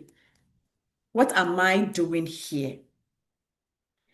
There will be times you pack your things, you want to go home. I thought I was the only one who packed my things 3 times to go home. Last time I spoke to someone and they've also packed their things before to go home. Life as an international student can be hard. I'm not saying it is always hard. It can be hard. I'm being honest with you. The purpose of this thing I'm doing is to just be real with everybody. I want everybody to arrive knowing that, yes, this is it. Not to be deceived by people and get here and be shocked. Please, it can be hard. So, how do you thrive in difficult moments? There are a lot of campus resources. First of all, always make sure if you have immigration issues, if you don't know your next step to take, if you're about to graduate, you don't know what to go to, what to do, where next to go, please always go to, if you don't know who to go to at all, make sure you go to your international student office. They will help you. If you don't know where to go at all, when it comes to God, I'm about to graduate, what am I doing? What next document do I need? Because at every phase of your life as an international student, your documentation changes. You move from F1 to OPT, you can move to CPT. My friends, it's not easy. You can move to H1B, you can move to, and you can even move to out of status if you don't take care. So if you don't know what to do, always reach out to walk to your international student office. They will tell you what to do. It is their job. They will tell you what to do. Always be 2 years ahead of your immigration status. When you arrive in the United States, you are a master's student. You know your program is just 2 years. My people, once you arrive, don't let the fun, oh, America can be fun. As for that one, I won't lie to you. Oh, we enjoy you. Sometimes we enjoy, we do parties, we dance. Oh my God, it can be fun. Please don't let those ones get to you. See, when you go for the parties and you come back home and you are in your home, be asking yourself, in 2 years will come now, what do I want to do? Do I want to go and do my master's? Do I want to get a job? What do I want? Always be 2 years ahead of your immigration status, especially in today America, that things are changing. If you don't know what to do, go to International Student Office. Always don't let your status expire in your face. Be ahead before its expiration. So we have a lot of campus resources. We have the writing center. If you're writing long essays and all that, they will go through for you and blah, blah, blah. We have career services. If you are trying to get a job and you don't know where to start from, go to career service. They will design your resume for you. They will do your appointment letters for you. They will help you look for job. If you are coming here and you don't have a laptop, I'm using myself as an example. 2019, when I was coming here, I didn't have a laptop. I didn't even know. In my mind, I'm like, oh, this is America. When I come, I'll save small money and buy a laptop. Not knowing. My school was giving laptops to everybody. You go to the library, you take laptop, you use for the whole semester. When you are done, then you take it back. I'm like, oh, I didn't know because I left Legon many, many years ago. At that time, nobody was giving anybody laptop for school. So these are all nice resources that are available in the United States. If you have your own laptop, fine. But if you don't have, you can still arrive. There's laptop in the library for you to use for free throughout the whole semester. Nobody charges you for all these campus resources. So you are not alone. That's one good thing about studying in America. You are not alone. Build a support network. Please, when you arrive here, you are in a country of people from different countries. Network with everybody. Don't let people lie to you that, oh, white people are like this. It's a lie. You might not know who your helper is. Whoever is nice to you, be nice to them. If it's white, be nice to white. If it's black, be nice to black. Because you don't know who will help you tomorrow. In class, open up. It's not easy. There's something about international students. We all don't speak in the first semester of class. Yes. Because first of all, the accent you are coming in, nobody will understand you. That's one of the realities. The accent you are coming in from Nigeria, from Ghana, from Kenya, from Malawi, please, they won't understand. So we are always quiet. But is it good? No. From experience, it's not good. Your accent is who you are. You can't fake not to be you. So please speak up. If they don't understand, make sure they understand. Don't quell in. Don't limit yourself. Because one thing me and my friends learned the hard way when we arrived in America is in my country, Ghana, if you talk too much, if you overdo things, they call you too known and people don't like you. Guess what? In America, if you talk too much, if you ask questions too much, if you are always here, if you are there, you are considered smart. Write that down. In America, those who ask a lot of questions, even if the question is stupid, they are considered smart. Those who are here, they are liked by everybody. They are considered smart. But where we come from, once you start, they're like, who is this? And she's always there, she's always there, she's always there. They try to tame you. Please don't tame yourself. This is America, the land of opportunities. Open up. Don't let your accent limit you. Who will not hear is not your business, because after all, we can't hear them. So if they can't hear you, we don't care. But we'll all fight through till we get to our destination. Don't keep quiet. If you know the answer, raise your hand. Speak in your accent. If they don't hear you, try, repeat it. It's frustrating if I don't tell you I'm lying. See, somebody one time made me pronounce the word dollar. I still don't know how to pronounce it. They call it dollar. I don't know. Dollar, well, whatever.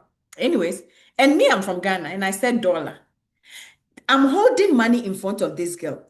This girl says she doesn't know what I'm talking about. She made me repeat myself for 15 times. She still pretended. She said she doesn't know she doesn't understand what I'm saying.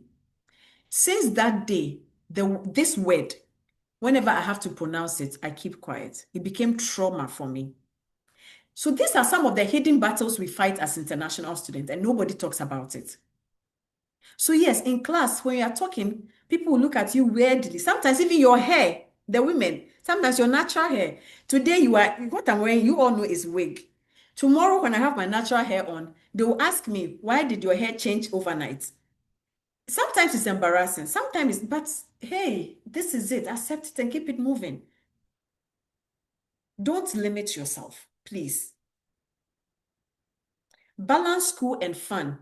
America is fun. I won't lie to you. If you are on my Instagram, you know that I have a lot of fun. I travel a lot because I'm in America. I believe I'm not here for just certificates. I am here to explore people, to network, to explore different culture. Listen, there's so much to see in America. That is my mantra. I didn't come for just certificates. I came for the experience too. I want to return back to Ghana someday with certificates and a story to tell people.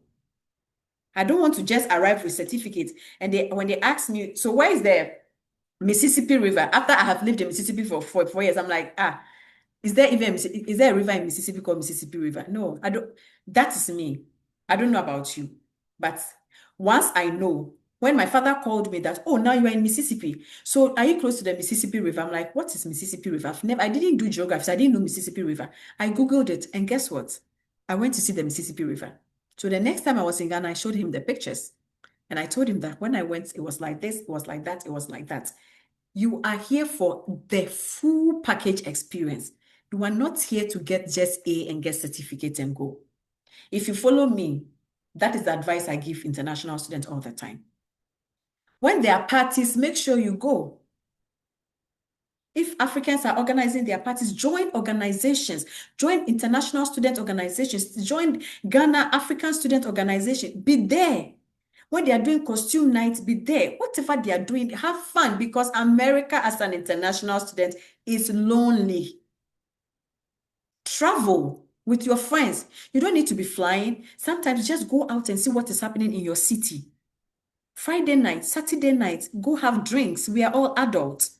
Go out, have fun. If you hear, what I do is, if I hear about a state, I put it on my bucket list. I'll start saving towards it. Or sometimes me and my friends, little, we'll find ourselves there. You don't need to go at once. I know money sometimes is an issue as an international student. Sometimes if one person has a car, you all can buy gas and then you drive to the nearest state, go and see what is happening there. Don't let us call you and you tell us that, oh, I have assignments. So please, we all have assignments. Don't let us consider, oh, I'm writing dissertation. Please, we are all dissertation students. Don't just return with certificates after all that you've been through. Go back with an experience. Always have a story to tell those back home. I spoke about academic culture shock and finances. Please, when you come here, manage your money well. Because some schools are 9-month schools. It means my school, for instance, is a 9-month school. We don't do summer school. It means if you don't do summer school, you are not working during summer. So the whole of summer, that 3 months, you will not be paid. Some schools are 12-month schools, meaning they have spring, fall, and summer school, meaning throughout the year, they'll be paying them. If you know the school you find yourself in, please manage your finances well so that during summer, you can have some money on you. Seek mentorship. This is America. Your professors are always there to help you. Follow people on LinkedIn. See what they do. And also thrive here as an international student. It's fun. I won't lie to you. I've been here for 6 years. If it were not fun, I won't be here. But that doesn't mean I have not cried. I have wept. I have cried. I've packed my things 3 times to go back home. But anytime I pack my things, I finish packing my things and I check the tickets. The ticket money is just the exact money in my account. So if I finish buying tickets and I arrive home, I will not have money to eat. Then I will unpack. Then I keep moving on. It's part of the journey.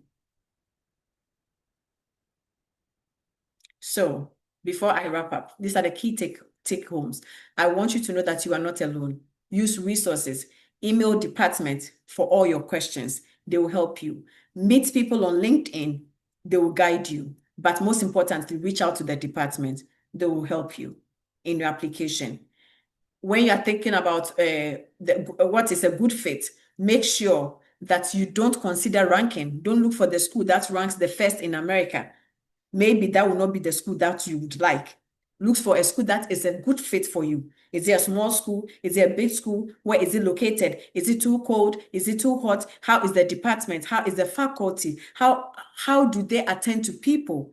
Is the city expensive? Can you pay rent? Look for all those things rather than just looking for, oh, I want to go to this school because they are the #1 in research. If they are #1 in research, it is perfect. Perfect. But as they are #1 in research, can you pay the rent in the city? Do you even like the professors? Do you know you think about all that? Ranking is good, but think of what fits you first before the ranking. Funding is possible. All you need to do is just to be proactive. If you followed me up to this point, funding should be possible for you. Strong applications, clarity plus preparation. Always make sure that your application, all your documents are intact before you start your application, and avoid generic application. Don't copy and paste applications for the schools. On that note, we come to the end of today's session. Like I said, this is America. Those who talk too much are not stupid. They are smart. So no question is too small or stupid. So please, I'm ready to take your questions now.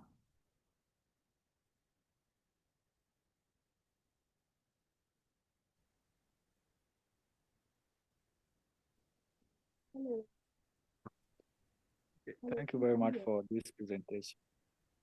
Please, I can't hear you. Thank you very much for this presentation. You are so welcome. Let me see. So I would like to find out if you apply for the program and you have successfully gained admission and fund, maybe the program you apply, you were not interested, but because of the funding, you apply for it. So when you arrive at the United States, and if the program is STEM, we have 3 extensions, that's OP. After you have done that one, is it a way that when you apply for your second master's, do you have another chance to do that OPT again? So they want to change. Okay, I'm listening. IK, I'm listening. I'm done. Okay, so if I'm getting you right, okay, if I'm getting you right, you are saying, assuming maybe your program of interest is, let me say, pharmacy, but you got funding you applied to higher education and you got funding in higher education. After you study for a higher education, can you do a second master's and apply for pharmacy? Yes, Is that the question you're asking? exactly. Then you have successfully done OPT. After you've done the second one, do you have another chance to do OPT again? Oh, no. Okay. I was asking about OPT. No. So, OPT, so when you are an undergrad, okay, when you finish your undergraduate studies, you have one chance OPT. When you finish masters, you have one chance OPT. When you finish PhD, you have one chance OPT. So if you finish masters and you do OPT and you do another masters, you are done. You don't have any chance for OPT. Unless, of course, you do another level of education. Then that one also comes with another chance of OPT. So two masters, you have just one OPT. Two PhDs, you have just one OPT.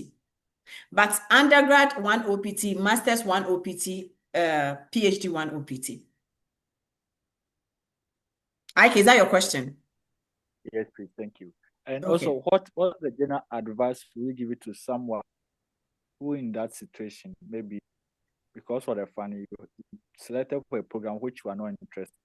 So if the person has arrived there, what will be the Okay, so advice? okay. So you are The so person, Ike is asking that if you are selected for a program, you got the funding in a program, and that is not the program of interest, but because there was funding available in it, you decided to apply for it and get into the country. Now, so what advice do I have for such a person? Now, you can do it. Okay. So what you do is that when you finish the program that you are not interested, but first of all, why would you even apply to a program that you are not interested in? But anyways, do you know that was even my story? So when I was you coming to have the done for United States, I five had years, come again. almost 5 years, I'm not getting funding. So you just take that option. Oh, yes, that's what I'm telling you. So let me share my experience. So, like I keep saying that everything I do here is by experience. When I was coming to the United States, higher education, I got funding in higher education. I didn't even know what higher education was. I didn't even know what it was until the day I did application, got admission, got full funding. I still didn't know what higher education was until the day I was going to the embassy for visa and somebody told me that, hey, they can ask you about your program. Then I Googled what student affairs was. I'm like, what is student affairs at all? And I'm like, helping. I never even knew anything like that existed. So when I arrived here, I started it. But when I started it, I realized I loved it.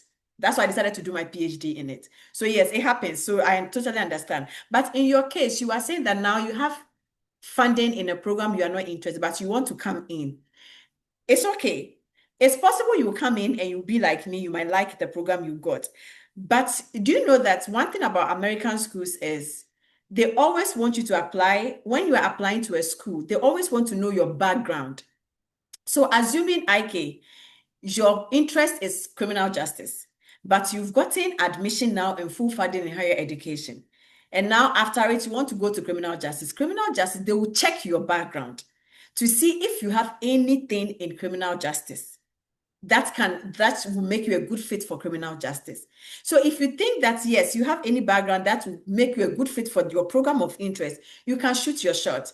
And in most cases, I will advise that shoot your shot in the same university, especially if you have networked enough, because you will have professors talk for you, because it won't be easy living a different program just like that and going. The nationals is okay for them. They are able to just switch and go. But for us, it's a bit dicey. But yes, you can still do it, but it's 50-50.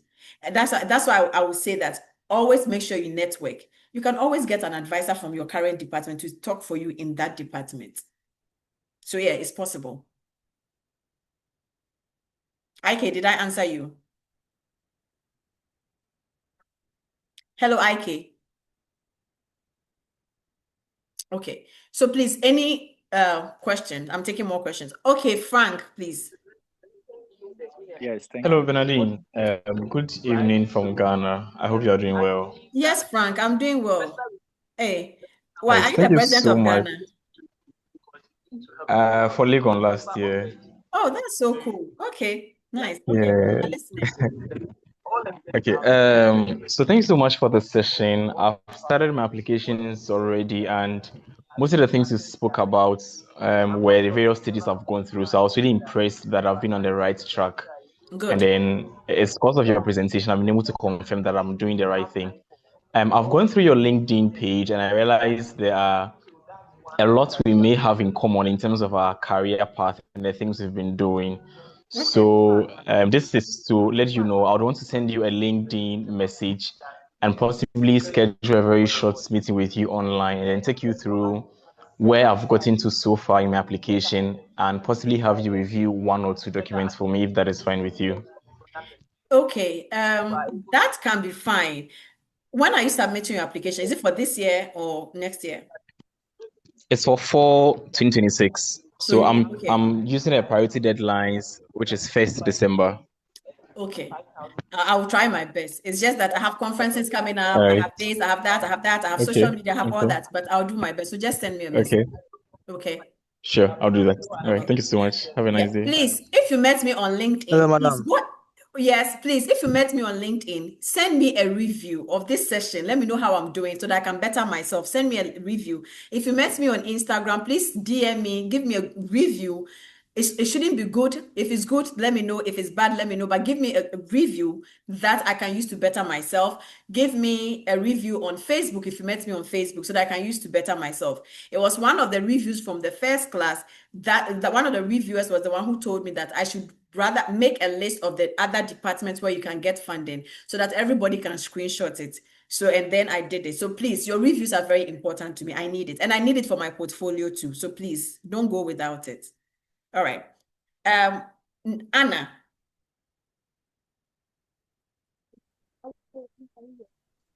Hello, madam. Hi. Oh, okay, yes. Is it Anna talking? Hello. Okay, whoever is ready can talk. Hello, madam. Yes, sir. Victor here. Okay, Victor. Nice to meet you. Okay. Thank you very much for the wonderful lecture today. Please, some of us are writing exams, so we're late. So we Okay. didn't start with you. So please, if you can provide a recording for us, we Okay. really appreciate that. Okay. Am I still? I hope I'm still recording. Okay. It's still recording. Yeah. Okay. Okay. So when we finish, do you Okay. want to send me an email so that I get your email address? Oh, okay. Okay. Thank you Okay. very much, madam. Of course. Yes, Anna. I saw Anna's hand up. Anna.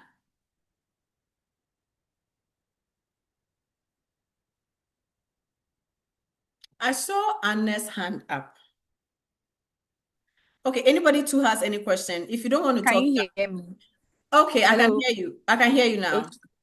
Okay, please. My question is centered around finding a program, Mhm. So I'm also in Ghana, but Okay. then sometimes when you go to the university's websites, like especially in the US, Mhm. you might see, like, let's say maybe one program. So for instance, maybe I'm a business student, Mhm. and then the options you are seeing are very diverse, as in like narrowing it to one program you would like. So I wanted to Mhm. know, how do you know this is the how to know which program you will be the best fit for? That's my question. Okay, good question. First of all,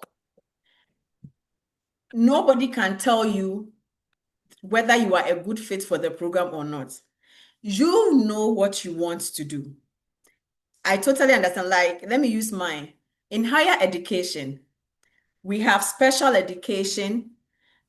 No, sorry, in higher education, we have student affairs, we have faculty, we have all those ones. We have curriculum and instruction and all that. You know, my friend, the career path you want to take. I wanted to work with students. I didn't go into curriculum and instructions. I know I wanted to work with students. So I didn't go into how do you call it, teaching. So I don't take teaching classes. So first of all, you should know what you want. And what you want Okay. is what will determine which of them you should apply to. So you understand? So if you want to go into business, of course, when you open the business page, there'll be finance, there'll be auditing, there'll be all those accounting and all that. You should know what you want to do. You understand? Okay. And then if you know what you want Yes, to do, please. but you still don't know which of them to choose, which of them will get you to where you want to be, then you send an email to them that this is your career path, but this and this is what you have seen on the page. So which one do they think? Because now they know which subjects are involved. You understand? So they can tell you, oh, Okay. and come here because in this class, we will teach this and this and this, and it will help you become this. Okay. Do you Okay. understand? Okay. And yes, please, I do understand. And also, usually, for I'm someone who wants to go into academia, that's like teaching and lecturing. Yeah. And here in Ghana, when you want to do that, you do an MPhil. But then in the US, I barely see such programs there. So which exact program should I target or look at? I mean, if you want to go into the teaching or lecturing space. Okay, so when you arrive, when you finally, so you said business.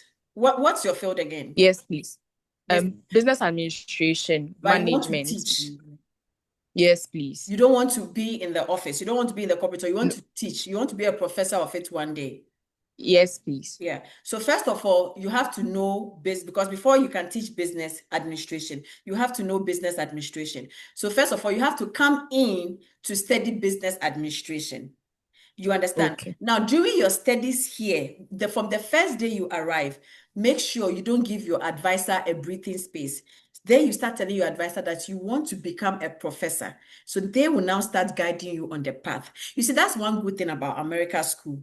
Like once you make your intentions known, the department will guide you through. So now your business administration professor or advisor is the one responsible to tell you that now take these classes or finish with business administration masters and then go to higher education. So let me give you an example. I have people who left economics masters and are now in higher education PhD because they want to be economics professors. I don't know if that's Okay. how yours would be, but that was the advice they got from their advisors. So now they are in my department, higher education, learning how to teach after they had gained, how do you call it, foundation in economics. You understand? Okay. So first Yes, come please. in, yes, so first come in for your business administration. Then you tell your advisor where you want to go. They will advise you. Okay. Okay. And please, a last question. Please, you in one of your slides, I saw fellowships. I wanted to ask what exactly fellowships are about. I don't really know much about that area, but I saw fellowships in one of the slides.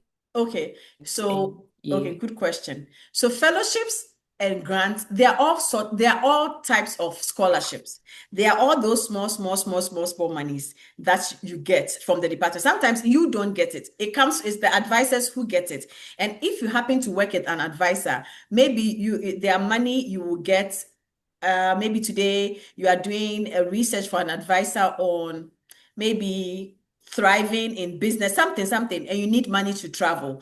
Some of those COFEX, that's where you get some of the monies from. So fellowships are also scholarships, but they are for different purposes and are gotten from different sources. So they are just names given to them. We have grants, we have fellowships. Sometimes, just a month ago, my department, one professor just sent an email to everybody doing dissertation because he has gotten some fellowship money and he didn't know what to use it for. So he sent money to everybody doing dissertation that if you are at your dissertation level, reach out to me. I'll give everybody $1,500 for your research so that if you have to travel to go and do your research, use it.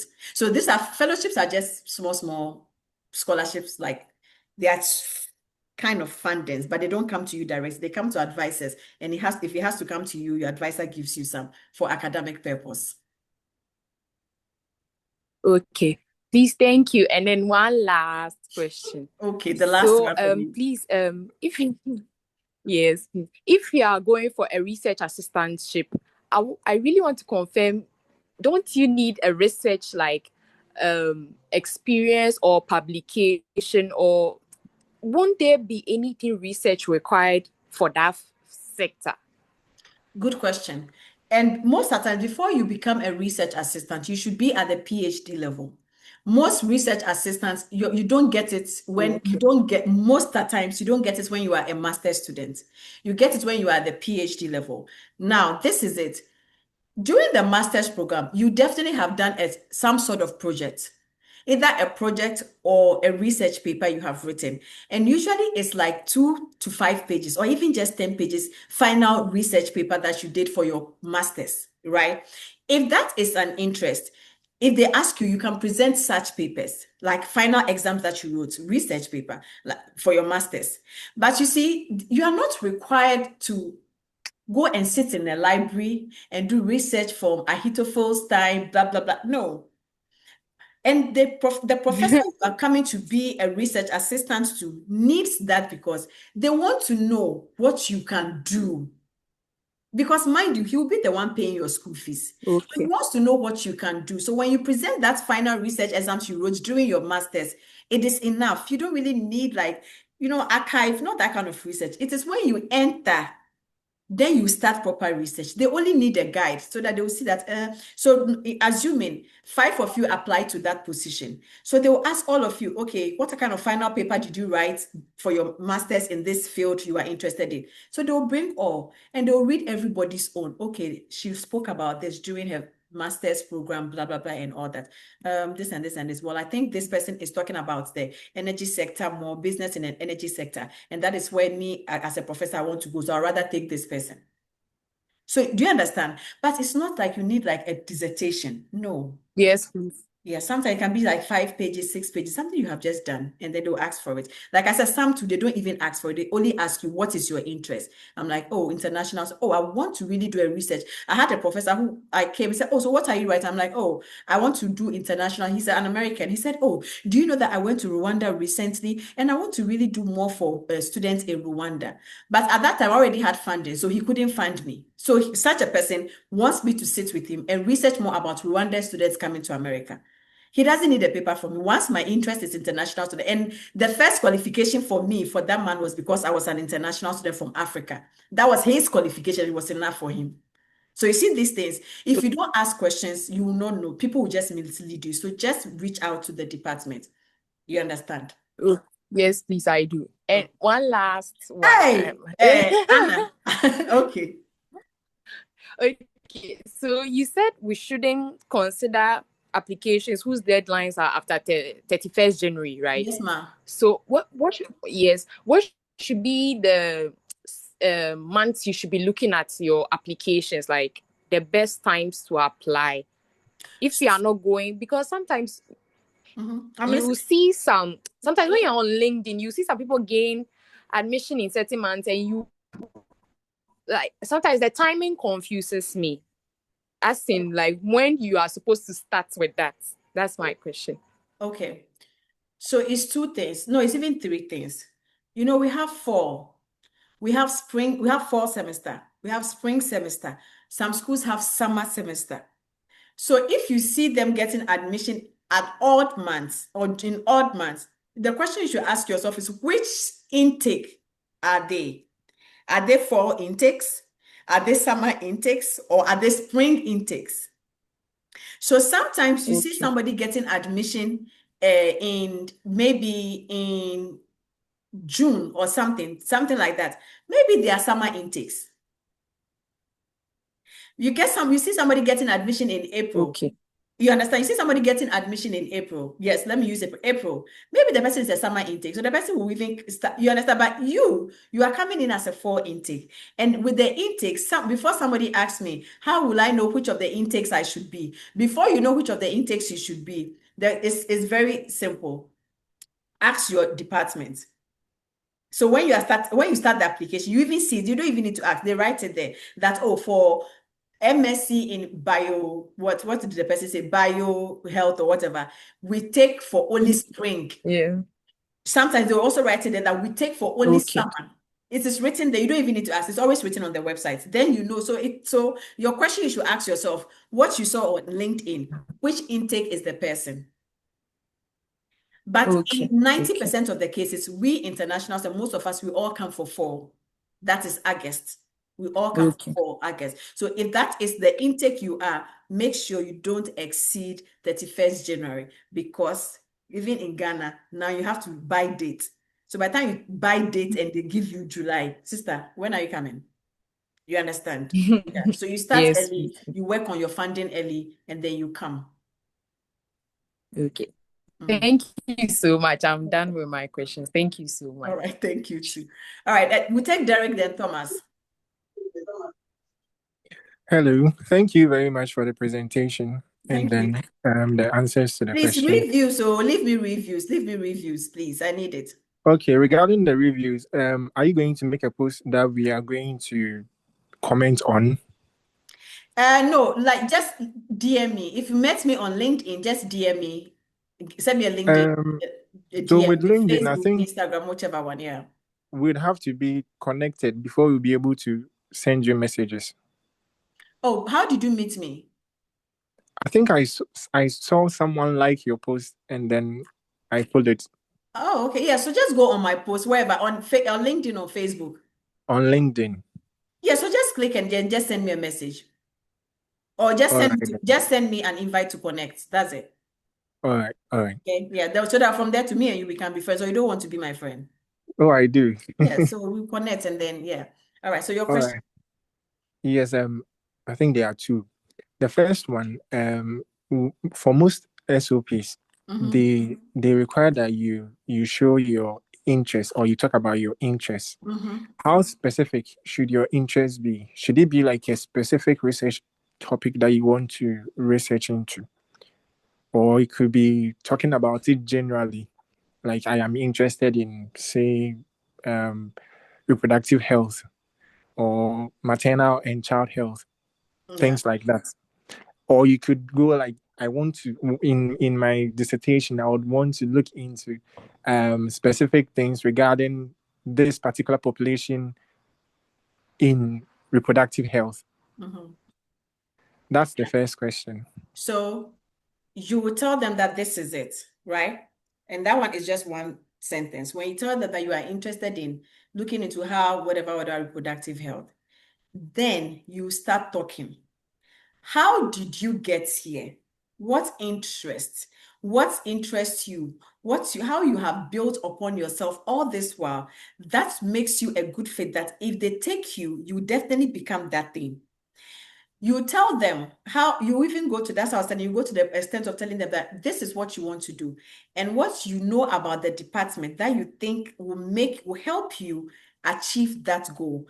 And mind you, you must also bring something to the table. So you tell them why you think they should admit you, because for this and this experience and what you are currently doing, and this is what you aspire to do, you can actually become what they are training you to be. Okay. I don't know if Understood. so if you want to, so yeah. So I said I want to become a student affairs professional. So I started telling them how I went to school in France, how I was teaching high school kids. So I was in France and I was studying French and I was teaching high school kids how to speak English. It started from there. I told them how in Legon, I organized whole weeks. I organized events in my French department. I told them all these things. I told them how during my master's program, I volunteered at the International Student Office to help international students. Breaking it down small, but I spoke well. You understand? I said all that. So when they see all this, it's a whole resume. They know that, okay, we can raise this girl, we can train this girl to become a student affairs professional because she brings a lot to the table. And then I now told them how I think their department will help me, because this school I came to ranked 6th in research. And I want to really do an in-depth research into why schools in the United States are not able to help African international students in Africa during their application process? Why are the people in Africa struggling to apply to school in the United States? Is it that there's no help? Is it so? This is the gap I want to bridge, and I need an intensive research institution. And this school ranked number 6, so I know that when it comes to my research too, they are the best people to help me. Wow, that was very detailed. Yeah, that's detailed. And even this one is just more, but I got 3 pages. So yes, so you write things. There are things I said I didn't even say here. Say Okay. everything. Listen, when I was in Legon, I was a model. I contested for Miss Legon many years ago. I didn't know I was supposed to add things like that. I'm just saying this by the way. So sometimes you think things are not relevant, but they are relevant. Why was I advised to add that? I was doing adverts when I was in Ghana. I was on billboards. I was doing adverts and all those things. I was advised to add all those things because it just means I have exposure. And when I stand in front of students, I will not fumble. That's just all that it meant to them. Okay, if this girl has stood in front of thousands of people at conference center, then she's confident. So you see the mindset. So there are some little things that went on in your life that you think is not relevant, so you don't add it. It's relevant. That's why you see, I always say ChatGPT cannot help you. Sit down, take at least 2 weeks, 1 week, write it. You just need 2 pages or 3 pages. You don't need more. Write it and let somebody go through it for you. Be serious, write it. Where you are going, where you are from, and how they can help you. Let them know. Did I answer your question? Derek, did I lose you? Okay. No, I got the gist of it. Okay, so the second question.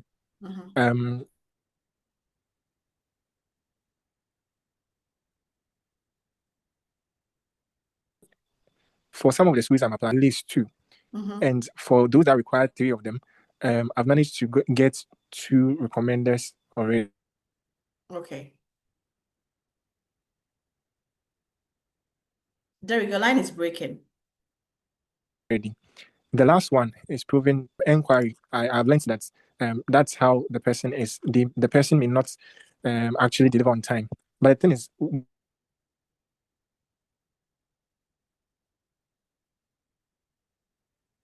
when I spoke to her, she agreed. Not picking up, she'll tell me to text, and then she won't open the text. And so I really don't know what to do. And without her, my application won't be reviewed.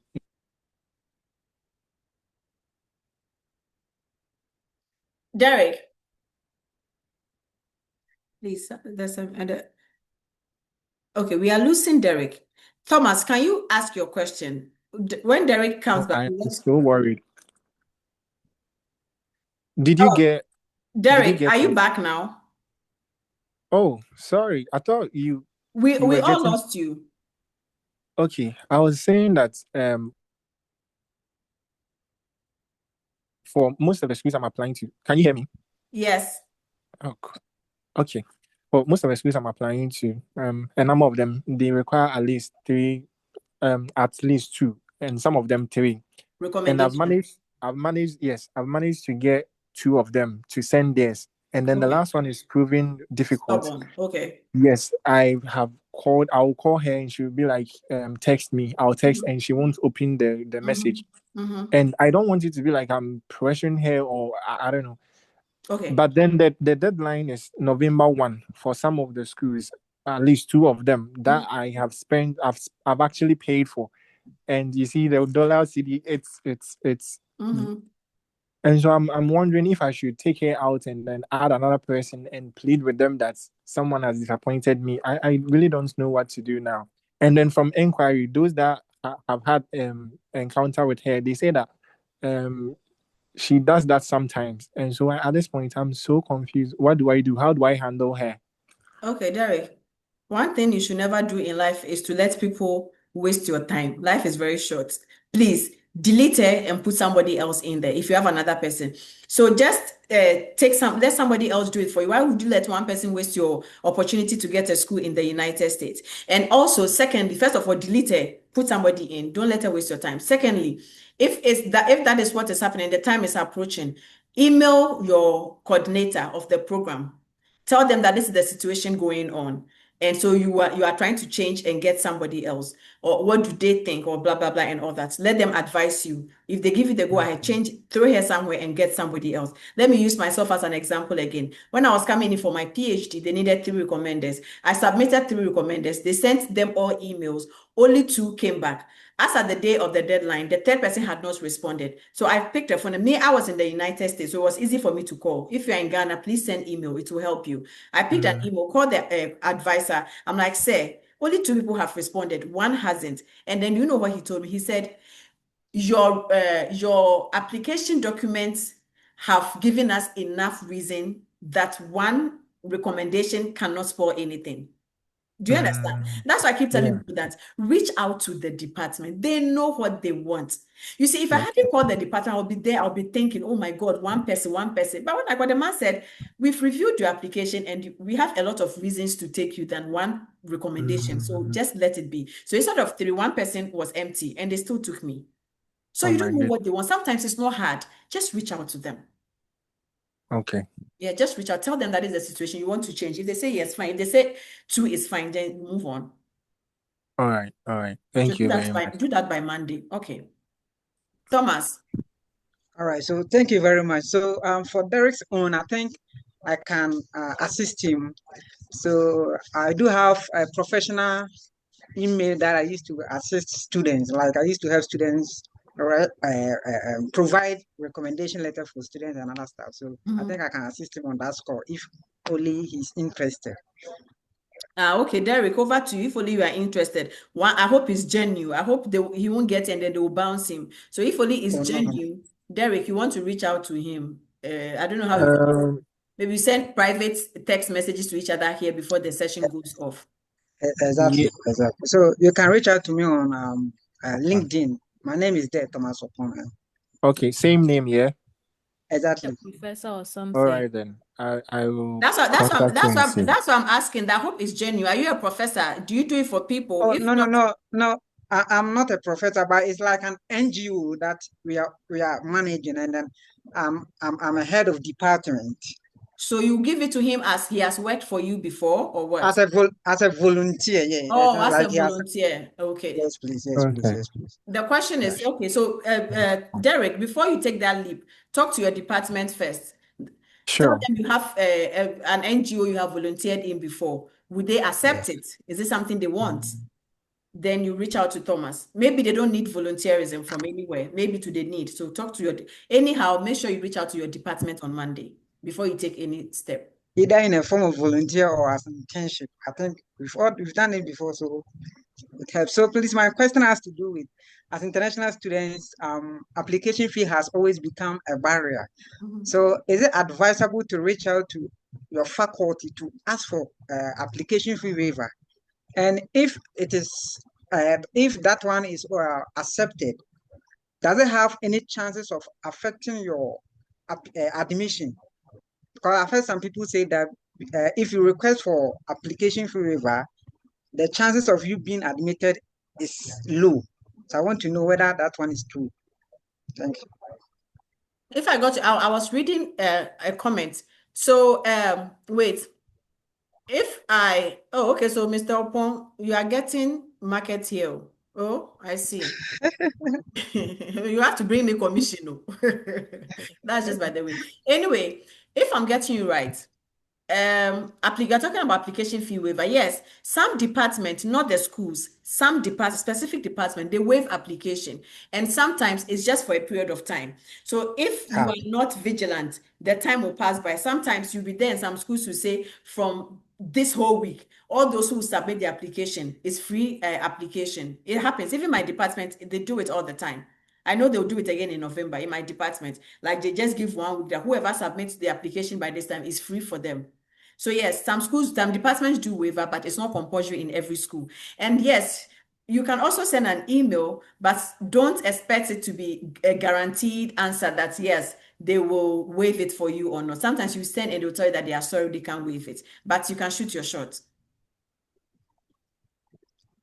All right, thank you. Yeah, just shoot your shot. You might never know. So the second aspect of the question is, does it affect your chances of being accepted into the program?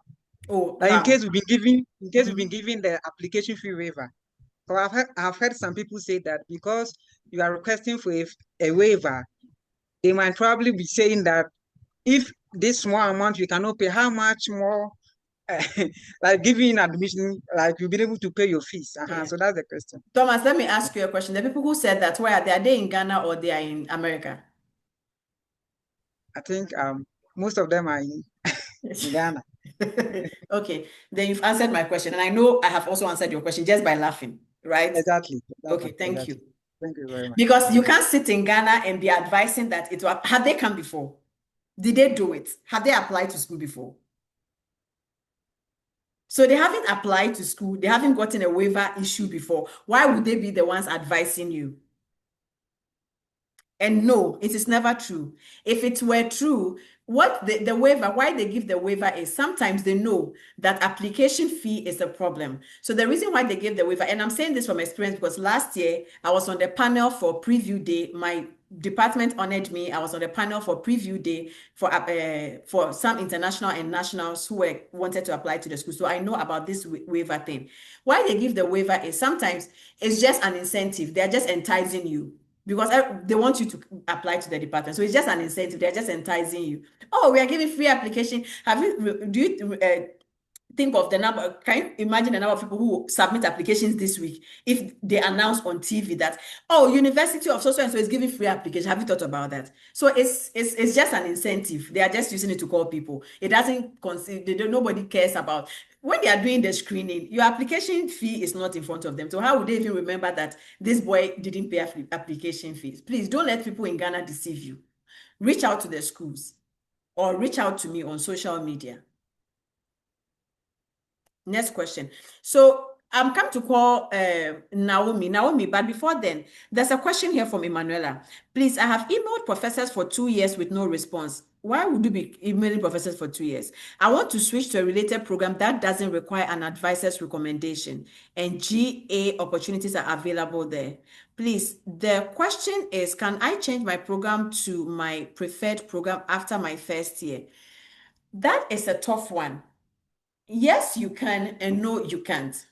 You can change, but the question is, it's dicey, my friend. Emanuela, if you are still on, it's dicey, and it still depends on the school you find yourself in.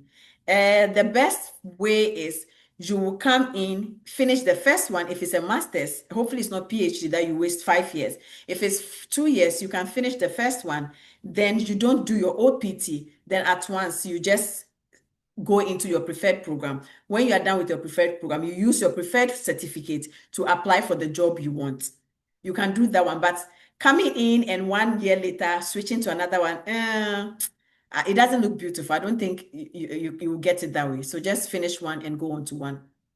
Then you can do your OPT with the preferred subject. So Naomi.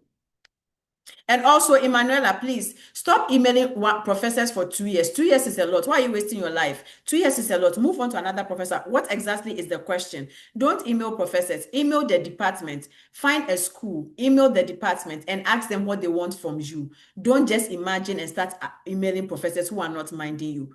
Look for a school like I taught you today. Go to the department, pick the email address from there, ask them all the questions you want to ask them. And there is no admission without advisor's recommendation. Every admission, you will submit an advisor's recommendation, please. So there's nothing like advisor's recommendation waiver. We don't have a waiver for that, please. We have a waiver for GRE. We have a waiver for application fee, but not recommendation letter. It's a must. So please, I hope I've answered your question. Naomi, please. Hi, and please, thank you very much. And please, I wanted to add that you spoke about the slide with the funding continues. So if I send an email to the department I want to, offer the course at, and they don't have the funding for that course, would they are they going to be the ones to suggest these other Department. departments? Yes. Or how do I find these departments in the school to actually apply to? Yeah, very, very excellent question.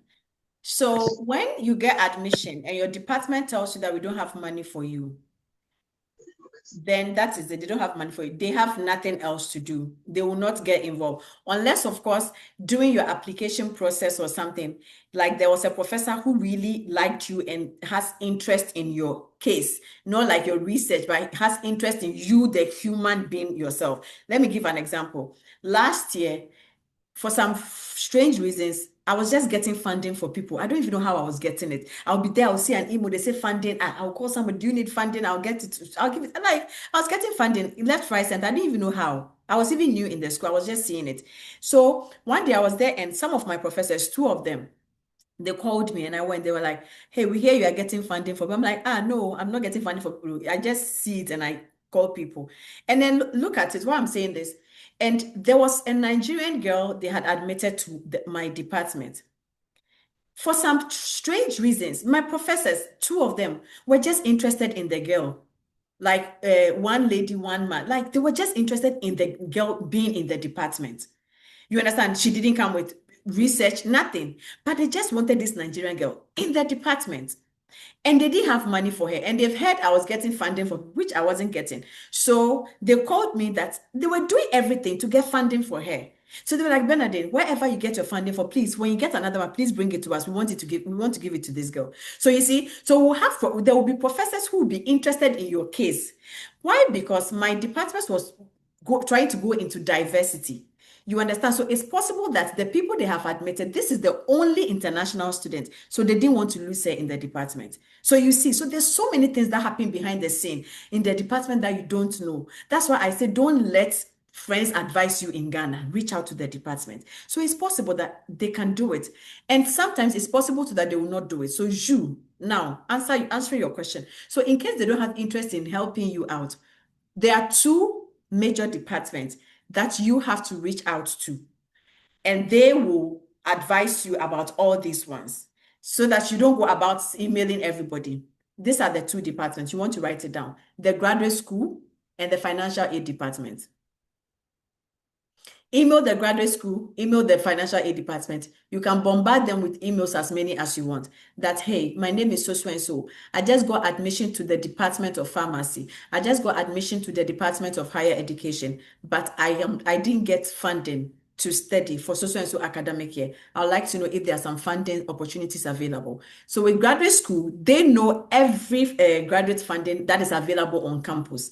So that's like a one-stop shop for you. So whoever reads it can say, oh, maybe, yeah, nothing has popped up yet. Or they can say, oh, yeah, so and so department has a position for two people. So reach out to them.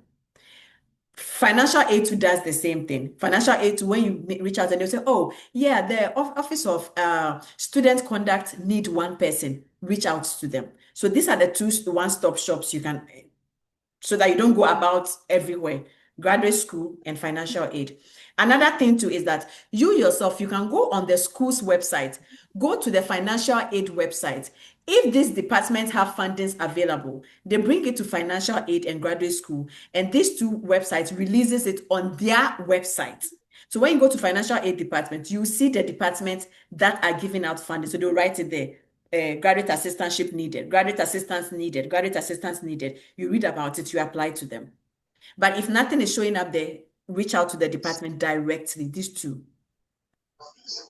Okay, thank you very much. If you want to take chances, reach out to the department yourself. So that you can email the individual departments too, but it will be a lot of work. So okay, well, what you are saying that that's when I have actually received admission. Yes, I've been ma'am. given admission to the school. Yes. So it means that right now, even if I send an email asking about funding and they say they don't have, I can still take the chance of still applying. Oh, yes, yes. That's why I said it's a game of chance. If the department you're applying to now tells you that, oh, we are not sure we have money, we are not sure, or we have decided to give money to just 5 people, you can still take the chance, okay? Once you get the admission, all I tell people that make sure you get the admission. Once you get admission, you see why I say make sure you apply to a school whose deadline is not after January, because sometimes working on funding can take you 2 months. Because it's a job you're applying for. It's a job position you're applying for. So you might apply for this one, go for interview, you don't qualify. You might go for this one, go for interview, you don't qualify until you get it. So the earlier you get your admission and it's in your pocket and you are working on funding, the better for you. So unless you are holding an admission letter, they will not interview you. Okay.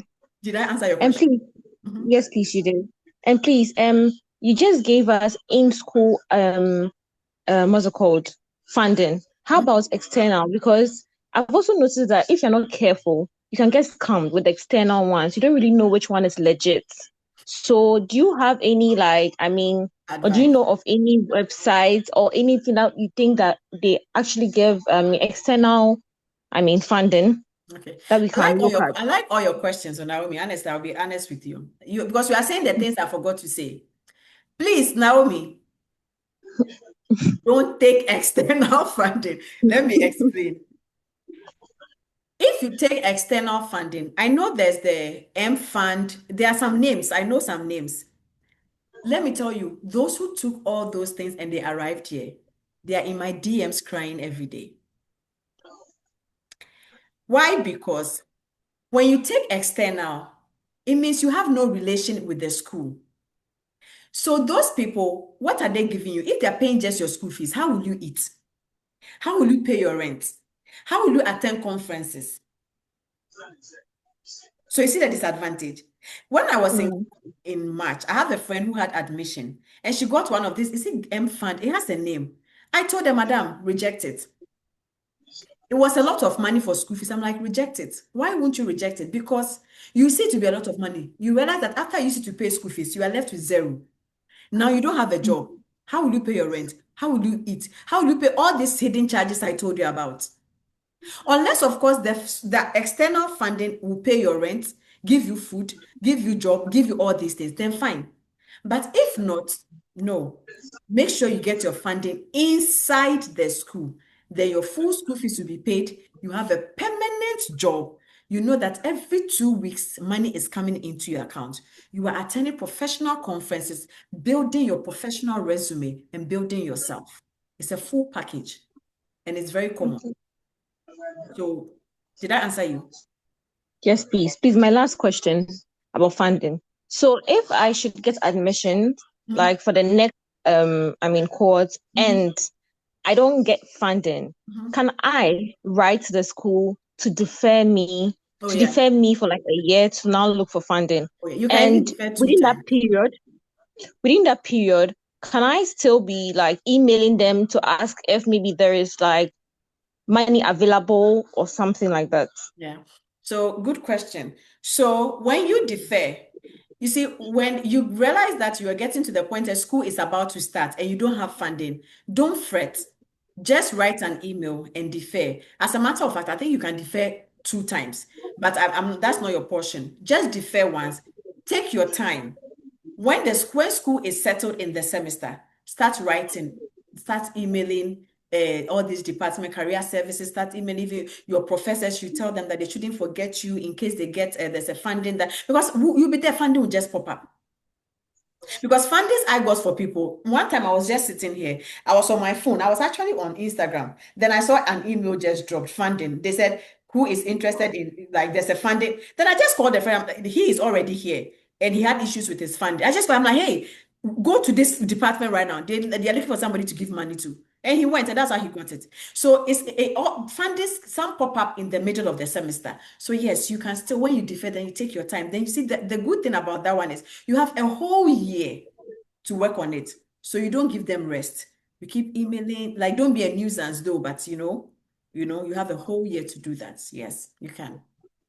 Okay, all right. And sorry, please, because we're in Ghana, these things don't easily come to us like that. Like for you that you are there, I feel like it comes to you guys a bit more easy than us in here in Ghana. So if this is a suggestion, if it's possible, can you find a way of maybe on your Instagram, um, like letting us know that this funding is available for anyone who needs it so that we can also apply to it? Okay, so usually those fundings that pop up like that, yes, it's because it's my school. So when I'm here, it will pop up. Usually when they pop up like that, they need it for that semester. And there's no way once you are in Ghana, you can arrive in 2 weeks. You understand? So it pops up like that semester and all that. And also, how will I even know that the school I am in, that's where you got your admission? So even if it's popping up for next year, how will I know that Naomi has admission in my school? Oh, I'm not saying to me specifically, Yeah, but when on I'm, your page. yeah, okay. Yeah. So if I'm Like this department is giving, good. I made a post on that some time ago. That thing people come out to say that this school is giving funding, this school is giving funding. Please don't fall for it. They are scams. okay. Yes, one thing I want you to know. Oh, apply to this school is giving funding. It's not true. Because no school would display their fundings out there. Fundings are internal. It's not given out there. But one thing is me, if like you're saying, good, if my department says, oh, we have decided that next year we'll fund about 20 higher education students. Anybody who, and I hear that one, yes, I can actually put it on like anybody who is interested in higher education, you can come. But when they come and say the general school, oh, the University of this university, it's a lie. Because every department and the money they have, the general school does not give funding. It's individual department that give funding. So be careful who tells you the schools that are. If they tell you that University of Denver is giving funding, please make sure you ask them which department before you invest your money and your time in it. Because the general school doesn't give funding. It's department that give funding. But yeah, so Naomi, I've heard you. So if I know like this department, so and so for academic year, I can always be posting it so that if you are interested, you apply all that. Yeah. Okay. Thank you very much. Thank you. So we have Nana Kwabna.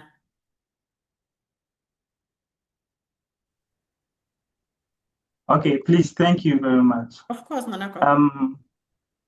My first question, Mm-hmm. there was this school there's this school I've been looking into. Mm-hmm. So I registered for their information sections about 2 times, and then the professors they'll be sending some emails to me, about 4 professors so far.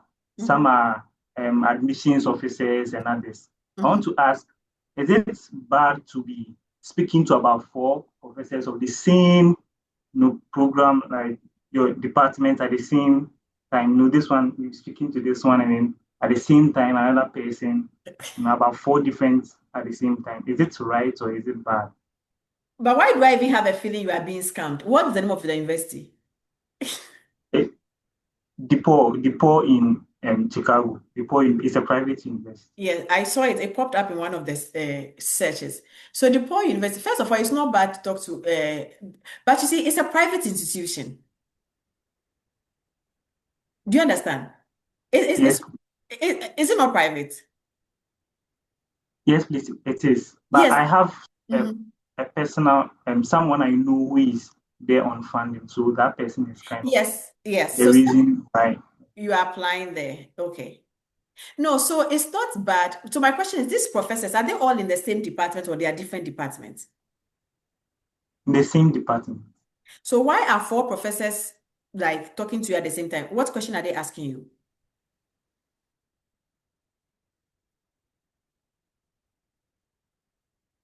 Nana?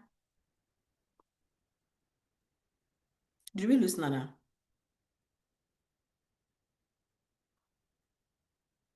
IK, you are here again. Okay, whilst we wait for Nana, let's hear you.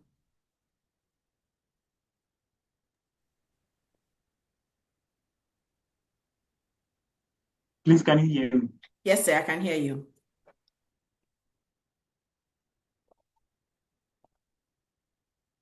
IK, I can hear you.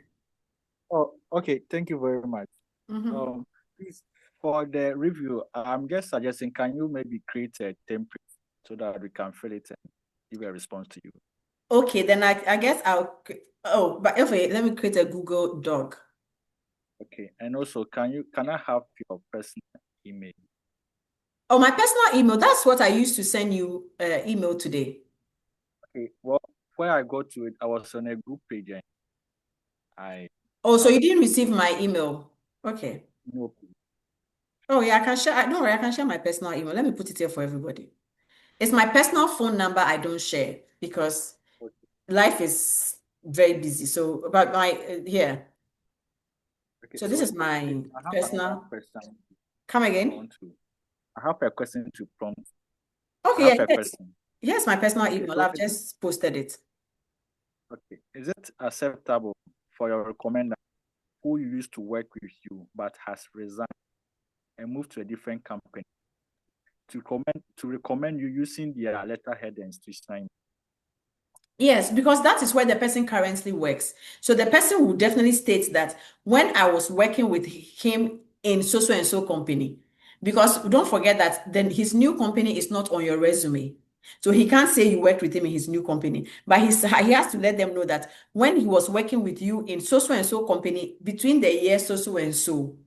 You understand? Yes, it's possible. But he's using his current letterhead because that is where he currently is. Okay. Yes, and it makes it very genuine. But the moment you people want to switch it, it becomes some way because don't forget that your resume too is in front of them. So everything must match. Okay, thank you. And what's the ratio and grants for those who are using Empower after their graduate studies? Or what would be your advice to those who have no option but to rather go for a loan? Okay, my advice to those who have no option, like Naomi asked, my advice to those who have no option than to go for loan, my friends, is that don't go for loan. Stay till you get funding. Question is, first of all, you are going for a loan that you pay back with interest or even without interest. I know somebody took, I don't know much about the Empower, but the last time somebody reached out to me on Facebook, he said he was giving $50,000, $50,000. My question to the person is, you are coming to do masters. When will you work till you get $50,000 to pay back? What job are you coming to do in America in a year that will give you $50,000 to pay back? Because when you graduate, you have just 1 year to work. That's if you are not a STEM student, you have just 1 year to work. And even within that 1 year, you are not sure if you are considering everything that is happening now. This man has even put a hold on H-1B because of everything. H-1B is what would have given you a permanent work visa. But now nobody's giving permanent work visa anymore. So if you take $50,000, that's 1 year you graduated and you are working. My friend, you'll be paying rent, you'll be eating, you'll be paying utility. When will you get to say $50,000 to pay? Do you understand me? So Yes. don't take loan. My advice is don't take loan. Get full funding. What da no what da. When you sleep, you are asleep. You don't even care. You see this thing, you don't even care. By the time you realize, your boss will just call you that, oh, your note, your funding has been applied. Just come and sign. You don't even care how they do it because it is them, they have given it to you. However, they will do it and it will get to the buzzer. It's none of your business. You are just living your life and enjoying your life. You just get up, go to work, they pay you. You don't have any say, but you are free. They will do their own thing, take it to the buzzer financial aid. You'll be there, they will email you that, hey, Bernardine, congratulations, your financial aid has been applied. But you don't even care. Don't put yourself in stress. Wait and get funding. Funding is sweet. Wait and get funding. Don't go for loan, my advice. But if you still want to go for it, fine. But when you go for a loan, my question is, what will you eat when you are here? How will you pay your bills when you are here? Because when you go for loan, you don't have any chance of working on campus. When you go for loan, you don't have social security. Like, come with funding and build your life. It's better. Nana, I saw Nana Kwabena again. Nana Kwabena, are you back? Yes, please. Okay, so my question is, what questions are these four professors asking you? Okay, please. They are not specifically asking questions, but then it seems they are telling you about the program, like a message like, "Hello, explore this or that in Chicago. It's a nice environment for studies. You able to accomplish this or that, and then others." Yeah, something like that. But they are not asking a question. They are not demanding me to Okay. do anything. Okay. So you see, at the beginning, I don't know whether you joined the meeting at the beginning. I spoke about those schools that will be sending you by force email that you should apply. I told you that be careful about them. You see your friend who is at that DePaul and says he's on full scholarship. Me, I can hit my full chest that he's not telling you the whole truth. Any school that will force will be sent, because private schools, all these schools, Ivy League universities, private public institutions, they don't have time to be sending you email that explore our option. No, because the number of people who apply to the school, their money is even limited. So they don't, if you understand, no professor has time for that. So I said from the beginning that be careful of those schools where once you enter into their website, you will not have rest. By the time you sleep and wake up, explore. By the time you sleep and wake up, funding waiting. Be careful. Nana Kwabna, if you ask me, look for a public institution. We have over 4,000 of them. It will help you. Because Okay. if they have money to fund you too much, do you think they'll be worrying you that you should apply to the school? No. If they have money, because if you don't come, they keep their own money. One bus, so why would they even be forcing you to come? So ask yourself very, very well and ask that your friend so many questions. One day, if your friend opens up and tell you the truth, look for me on LinkedIn and send me a DM. Obeka se beje obo. So please, I like you so much. Look for you. You look like a very perfect gentleman. Don't come and stress yourself in America. Look for a public institution. Get full funding and arrive here. I don't want you to struggle, please. Okay, thank you very much. Please, I have a second question. Okay. So earlier you said something like graduate students are not considered for research assistantships. I don't know if that's correct. Oh, it's wrong. I didn't say that all. Oh, okay. Because graduate students, so the graduate assistantship funding consists of teaching assistant, research assistant, and graduate assistant. So research, no, I said masters. I said most at times research assistants are PhD students. I don't know if that's the statement you heard. I said in most cases, research assistants are PhD students. It's just once a while you meet one master student that an advisor will take that, come and work with me as a research assistant. But in most cases, it's a PhD students, because PhD students, they are the ones doing research.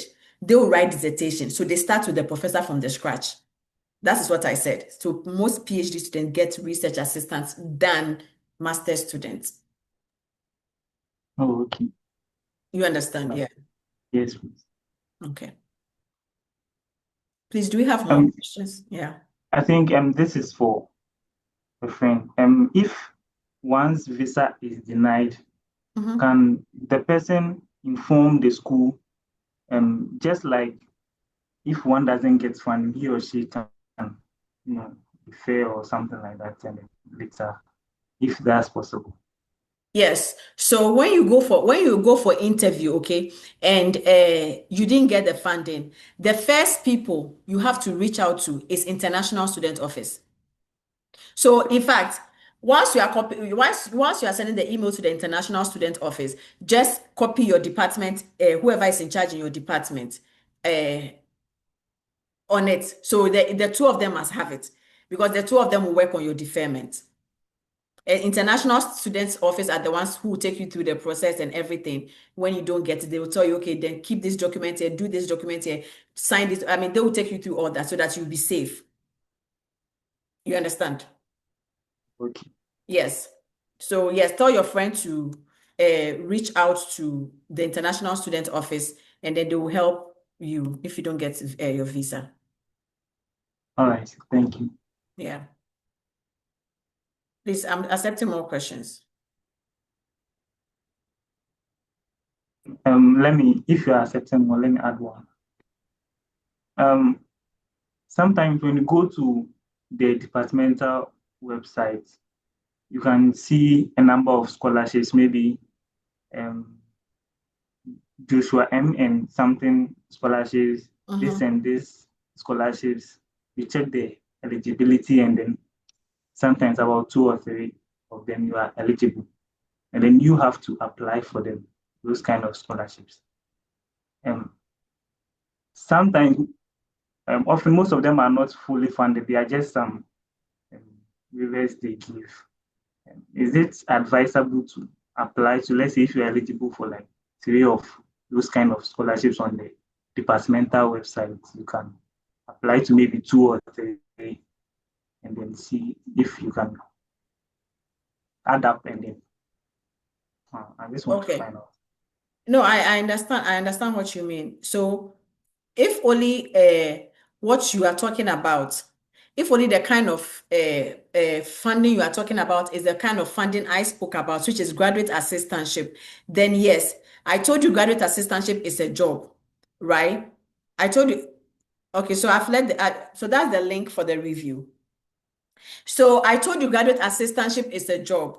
Okay, so if B and you, we are talking about the same kind of funding, that is graduate assistantship, which is not any other side funding you are talking about. Yes, it's a job. So just like when you are out of job and you're looking for a job, no, you send applications everywhere, right? So yes, if you go and you see about 4 or 5, me if I had seen 4 or 5, hey, like I will swallow them inside my stomach. Yeah. If you see about 4 and 5 and you think you are eligible. Because when I was looking for funding, I will see one, I'll send to my advisor. He said, oh no, this one will not cover all. I'll see one, I'll send to my advisor. I was getting tired. Until one time I saw this one, I'm like, God, this one has to work. Oh, I'm tired. So I sent it to my advisor. My advisor said, hey, this is a very good funding, oh, and I applied to it. But assuming if I had gotten all those ones and they were all my like I was eligible for all of them, I'll put it in because it's a job. I'm not going to go for interview. It's a job interview.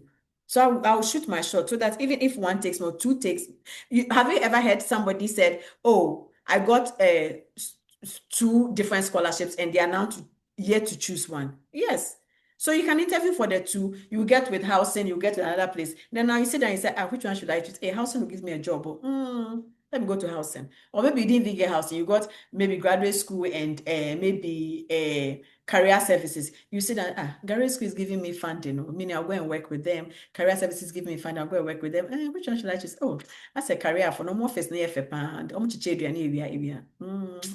you have the chance to choose all that. Yeah, so just go. Then choose one. So if you are eligible for all, please put in all.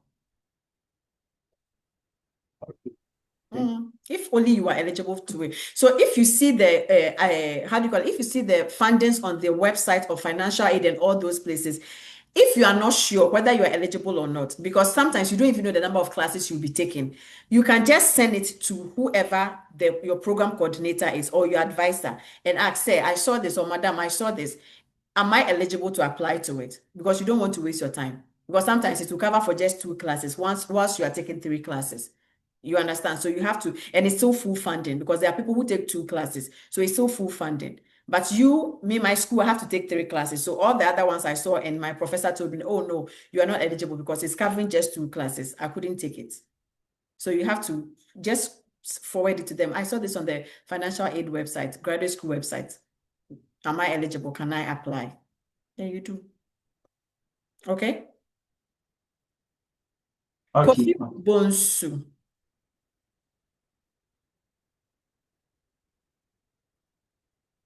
Mr. Kofi Bonsu, can you hear me? Please, the review form is available. Hello, I can hear you. Okay, sir. How are you? I'm good, please, and you? I'm blessed too. Thank you for asking. Yeah. Okay, I want to say thank you for this section. I've really enjoyed it, and then thanks up for that nice presentation. Okay. Please leave me a review. I've done it. You can check it right now. I've done it. Okay, thank you. I've done it both on your review and then on your personal WhatsApp too. You can check it out. You are my guy. Anyway, I'm listening. Okay, this is the question. A question to you now. Okay, pertaining your presentation and then the struggles you have gone through, the trials, and then both lefts and rights in there.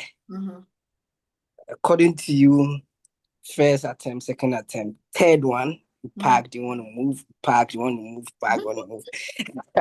So I want to know that particular one thing. That one thing that is a motivation or that thing that just trigger your mind that no, I got to do it. or maybe that shame that you want when you get to Ghana. Like when you go you check your balance, Charlie. But now forbid they will hit at me. So I won't come. Oh, America too is stressing me. But yet I can't do, I'm not making it out. So that's out of blue, no. That motivation, that thing that came, that 3 attempts, no. What's that thing that strike you to just make everything reality? And then today you are here smiling, everything looks so green now. Just let me know. Okay. I love your question so much. You see that why I say you are my guy. I have to see you one day when I come to Ghana. You So have to see. I'm your PS brother. Oh, okay. Oh, okay. Nice to meet you finally. Okay, that's nice. Okay. So yes, so I've packed my things 3 times to leave before. I was rejected by 5 schools. I got to a point in my life. You see, this advice I gave you that be 2 years ahead of your immigration status. I learned it the hard way. I wasn't 2 years ahead of mine. When I even realized I was 2 months for it to even expire, I was still there. I was at that time I was working, I was making money. So like Charlie, I wasn't even being tissue. I wasn't even I know that my status will expire in 2 months. I was there. I don't even know what I was doing there. I got to all those points. I got to a point I had just 2 weeks to be deported. No, I won't say deported, to leave the United States. I've gotten to that point before. You understand? And so what motivated me to stay was I had hit rock bottom. Like I hit rock bottom like 2 million times. So at one time, I remember I told someone that I'm tired of being tired. Like, no, my brain. I didn't know what to do. I pack my things. Anytime I pack my things and I check the tickets, because anytime I pack my things, so I wasn't giving myself 2 months to leave. I was giving myself like a china per meko. And when you check tickets at China, it's either 3,000 or 4,000. And when I check my account, by the time I finish buying tickets, I'm not going home with anything. So I will stay. I'll go back to work. And so that one passed. And then school started rejecting me. And I was confused. I'm like, where do I go from here? So the reason why I started what I am doing was because one day when I was now confused, I was in the sofa like this. I turned my TV on. I wasn't watching TV because my mind was everywhere. I didn't know what to do with myself. And people were advising me that I should stay, that kind of thing. Oh, overstay one day, over here in Krata. I never wanted to do that. I don't want to live in a country where I will be stranded because here one Krata, pobra, so I'm like, no, God forbid, I won't do that. I would rather go home and come back another time because I don't want to be out of status. Like I have so much going on in my mind. I didn't even know what to do. So one day I was sitting there, I was watching TV like this. Then I remembered a friend. I was like, oh, it's been a long time ahead of her. She's a white girl. I schooled in France many years ago. So I met her when I was in France and she's here and now a professor here. And I'm like, it's been a long time ahead from this girl. So I just texted her. I'm like, hey, Meg, what's up? Then she was like, hey, it's been a long time that she even went to African restaurant today. They said they are selling fufu and she was like, she has a Ghanaian friend and she was thinking about, she's an American. When I was chatting with her that evening, she asked me, so where have you been? What are you up to? I'm like, I'm doing well. Then she was like, you don't sound like you are well. I'm like, okay. This and this is what has been happening to me. I've been here, I've been here, I've been there, I'm there, I'm there, I'm there, I'm there. Now I've hit a rock bottom. So I'm just sitting here watching TV. So she told me that, Bernardine, try the 6th time again. That is why I started this thing. Because I realized that I was going through all that because I had nobody to guide me. That is why I said, no, I won't let the next people go through the same frustration I went through. I will guide them. So she said, try the 6th school again. I'm like, after 5, I should try 6. She said, start tomorrow. Send me all your documents. Let me go through for you. Even maybe it's possible you are the one doing the mistake. I'm like, oh. So honestly, I didn't. The next morning, she texted me. She said, have you gotten any schools? I'm like, no, I didn't even check. Like, even at the time she was telling me to try one more time, all schools had closed their application portals in America. Every school had closed. It was June 2023. Every school had closed. So I'm like, you are a professor. You know that all schools have closed. So who do you want? How do I? Then she was like, oh yes, all the schools have closed. Do this. And I'm like, what? She said, pick a phone. Any school that you think are offering your program and you are interested in applying to, don't, because the application portal is closed, so there's no way you can apply. So call the school. And I'm like, eh? She said, call them one by one. I'm like, okay. The next day, I wrote down all the schools and I called them one by one. Guess what? First school. Hi, my name is Bernadine. I'd like to know if you are still accepting application. Oh no, we are sorry, closed. Bam, they'll hang up. I called the second one, same third one. By the third one, I started crying. I'm like, this girl, she's reopening my wounds. Like, I don't want to go through this part. So I was ticking. I called the fourth school. They said, oh, actually, we just accepted the last person yesterday. You can try next year. I'm like, say, I don't have next year. Like, are you even serious? He was like, yeah. So we are sorry. I was in my room. At that time, I lived in Ohio. I was looking through the window, house making the call, and the tears started rolling down. I'm like, this girl has reopened my wound. But you see, I also told myself that I'll call all the schools I'd listed before I'll give up. So guess what? I was calling, I think, the seventh school I called. And then the man was like, oh, we are sorry. I think that department, they've taken everybody for higher education. And at that time, I was broken. So I was just on the line. You know, that kind of thing. You don't even know what to say anymore. My mind was clogged. Like, so I was just on the line. And the man was like, so he could hear me breathe. Then he was like, hey, are you still there? Are you okay? And I'm like, sir, yes, I'm here. Then he said, what is your specialization? What exactly do you want to do in higher education? I'm like, sir, student affairs. Then he was like, oh, wait. I overheard the student affairs team this morning say if they get one more person, they will be fine. If I give you 2 weeks, can you complete your application? I'm like, say, give me 2 hours. Because I had done applications, everything was just like there. I'm like, say, give me 2 hours. I'll surprise you. He said, okay. So, and honestly, I couldn't even do it in 2 hours because I just remembered I had to get my transcript from Ghana. So I couldn't do it in 2 hours. But I submitted everything in 2 hours. And my transcript arrived after, I think, a week. And then they called me and gave me admission. So I asked myself that, okay, if maybe Meg had guided me from the beginning, I wouldn't have gone through all this thing that I went through. But I'm so grateful she came at the last minute when I was broken. And now I'm here today. So that is why I decided to be doing this. So now thank you for your question. So now I've shared an in-depth into my story. I didn't share all this from the beginning. So this is why I bettered Tales of the International Student. Actually, Tales of the International Student wasn't for people. I bettered it so that I would tell my story. So it's the story of the international student, Tales of the International Student. I was supposed to tell my story. But so far, I've not even told my story to the public. And I'm rather helping, like doing that. So yeah, so that's how I started. So that the reason why I did not give up was because somebody came through and guided me. Fantastic. That's great. Yeah, so that's why I didn't give up. But I had given up. She came when I had given up, but yeah.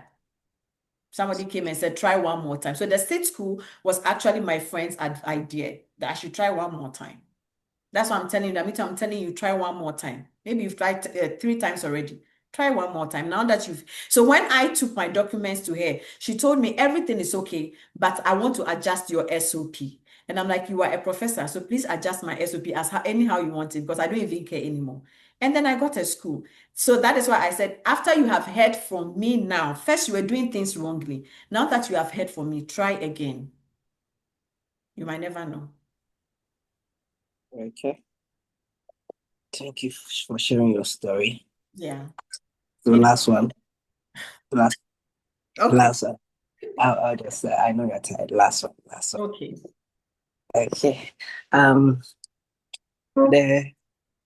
other one is I just want to know, you see, some of the things since you're a Ghanaian, you understand what's happening here very well. You've gotten your scholarship full funded, and then you have gotten all your documents to just apply for the interview. One of the challenge that is still going on, you can apply and then the interview, it will take you like so many months, then you're not getting even two. Meanwhile, you have gotten everything it takes for you to come to America. This issue, you are not supposed to go and pay. Even if you pay, as we speak now, if you pay to get even a premium or whatever, it will not going to even be in line with the time you're supposed to get out from the country. Yeah. How do we handle this? And then what is your take about this one? Okay, good. So it still brings me to what I said, that make sure you apply to a school whose deadline is January 31st. Because no matter how long it takes, I want to believe that if you are holding your admission letter by February, you have the whole of February, you have March, April, May, June, July, you have about 7 months to get a visa to arrive in August.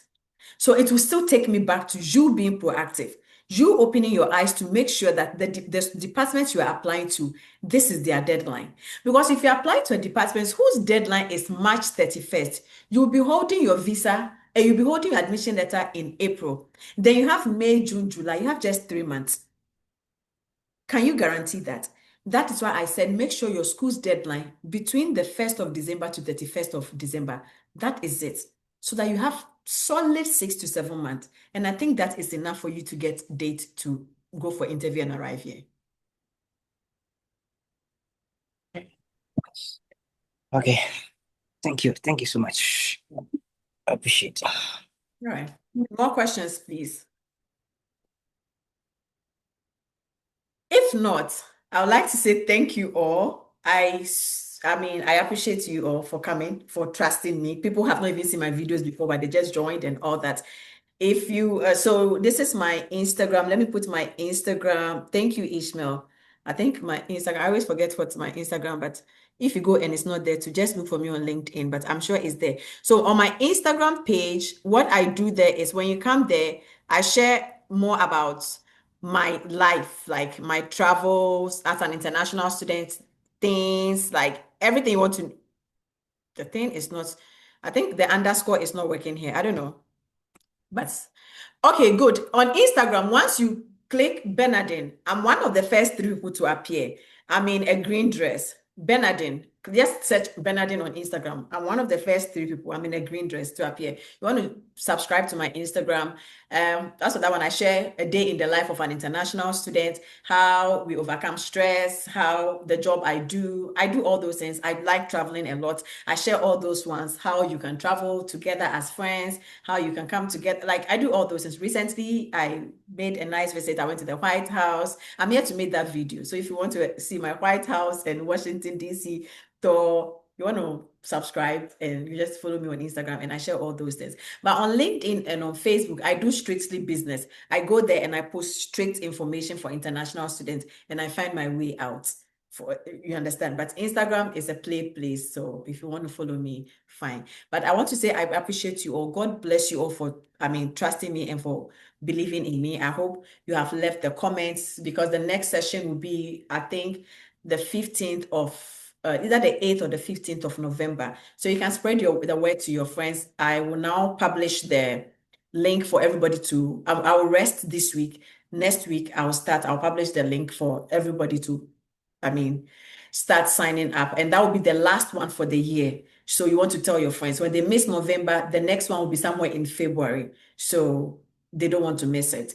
I want to say thank you all. God bless you all. Whatever you are doing, may God be with you. God favor you. God guide you. God lead you. The God who favored me till this point, may that God favor you all and open the doors of school in the United States for you. It is fun being a student in the United States when everything is aligned for you. It is fun. The exposure is massive. Trust me. The exposure is massive. This is America we are talking about. The exposure is massive. So it is my desire that if that is your desire, may God honor it for you. If you have questions, you can be sending me questions on LinkedIn. LinkedIn is serious business. So you can send me questions that can be answering. Sometimes you see me post, but I post in a busy schedule. So you see me post, but I've not answered you. Please just give me time. I will answer you. Okay. God bless you all. Thank you for coming. And whoever says they want the recording, just email me. That's my email address, and I'll send it to you. But till then, my friends, I wish you all the best. And I hope to see you somewhere on social media or when I come to Ghana someday. UCC says they'll be inviting me soon. So if I'm becoming to UCC, I will announce it so that you meet me at UCC. But hopefully, yeah, but now I'm busy, so I don't know. But I wish you all the best. God bless you all. Have a wonderful day. Please, reviews. God bless you too. All right, bye. All right, bye.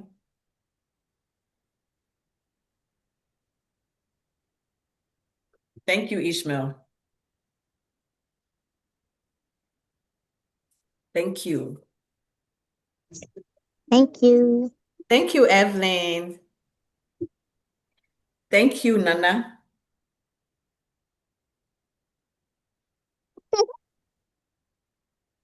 Thank you. Thank you very much. Thank you, Thomas. Thank you. Bless you. Bless you. Bless you too, Evelyn.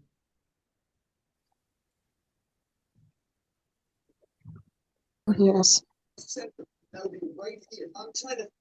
Bye-bye. Bye. Bye. Okay. God bless you all too. Yes, Francis, we are all coming. I can't wait to see you all in America. Honestly, I can't wait. God bless you all too.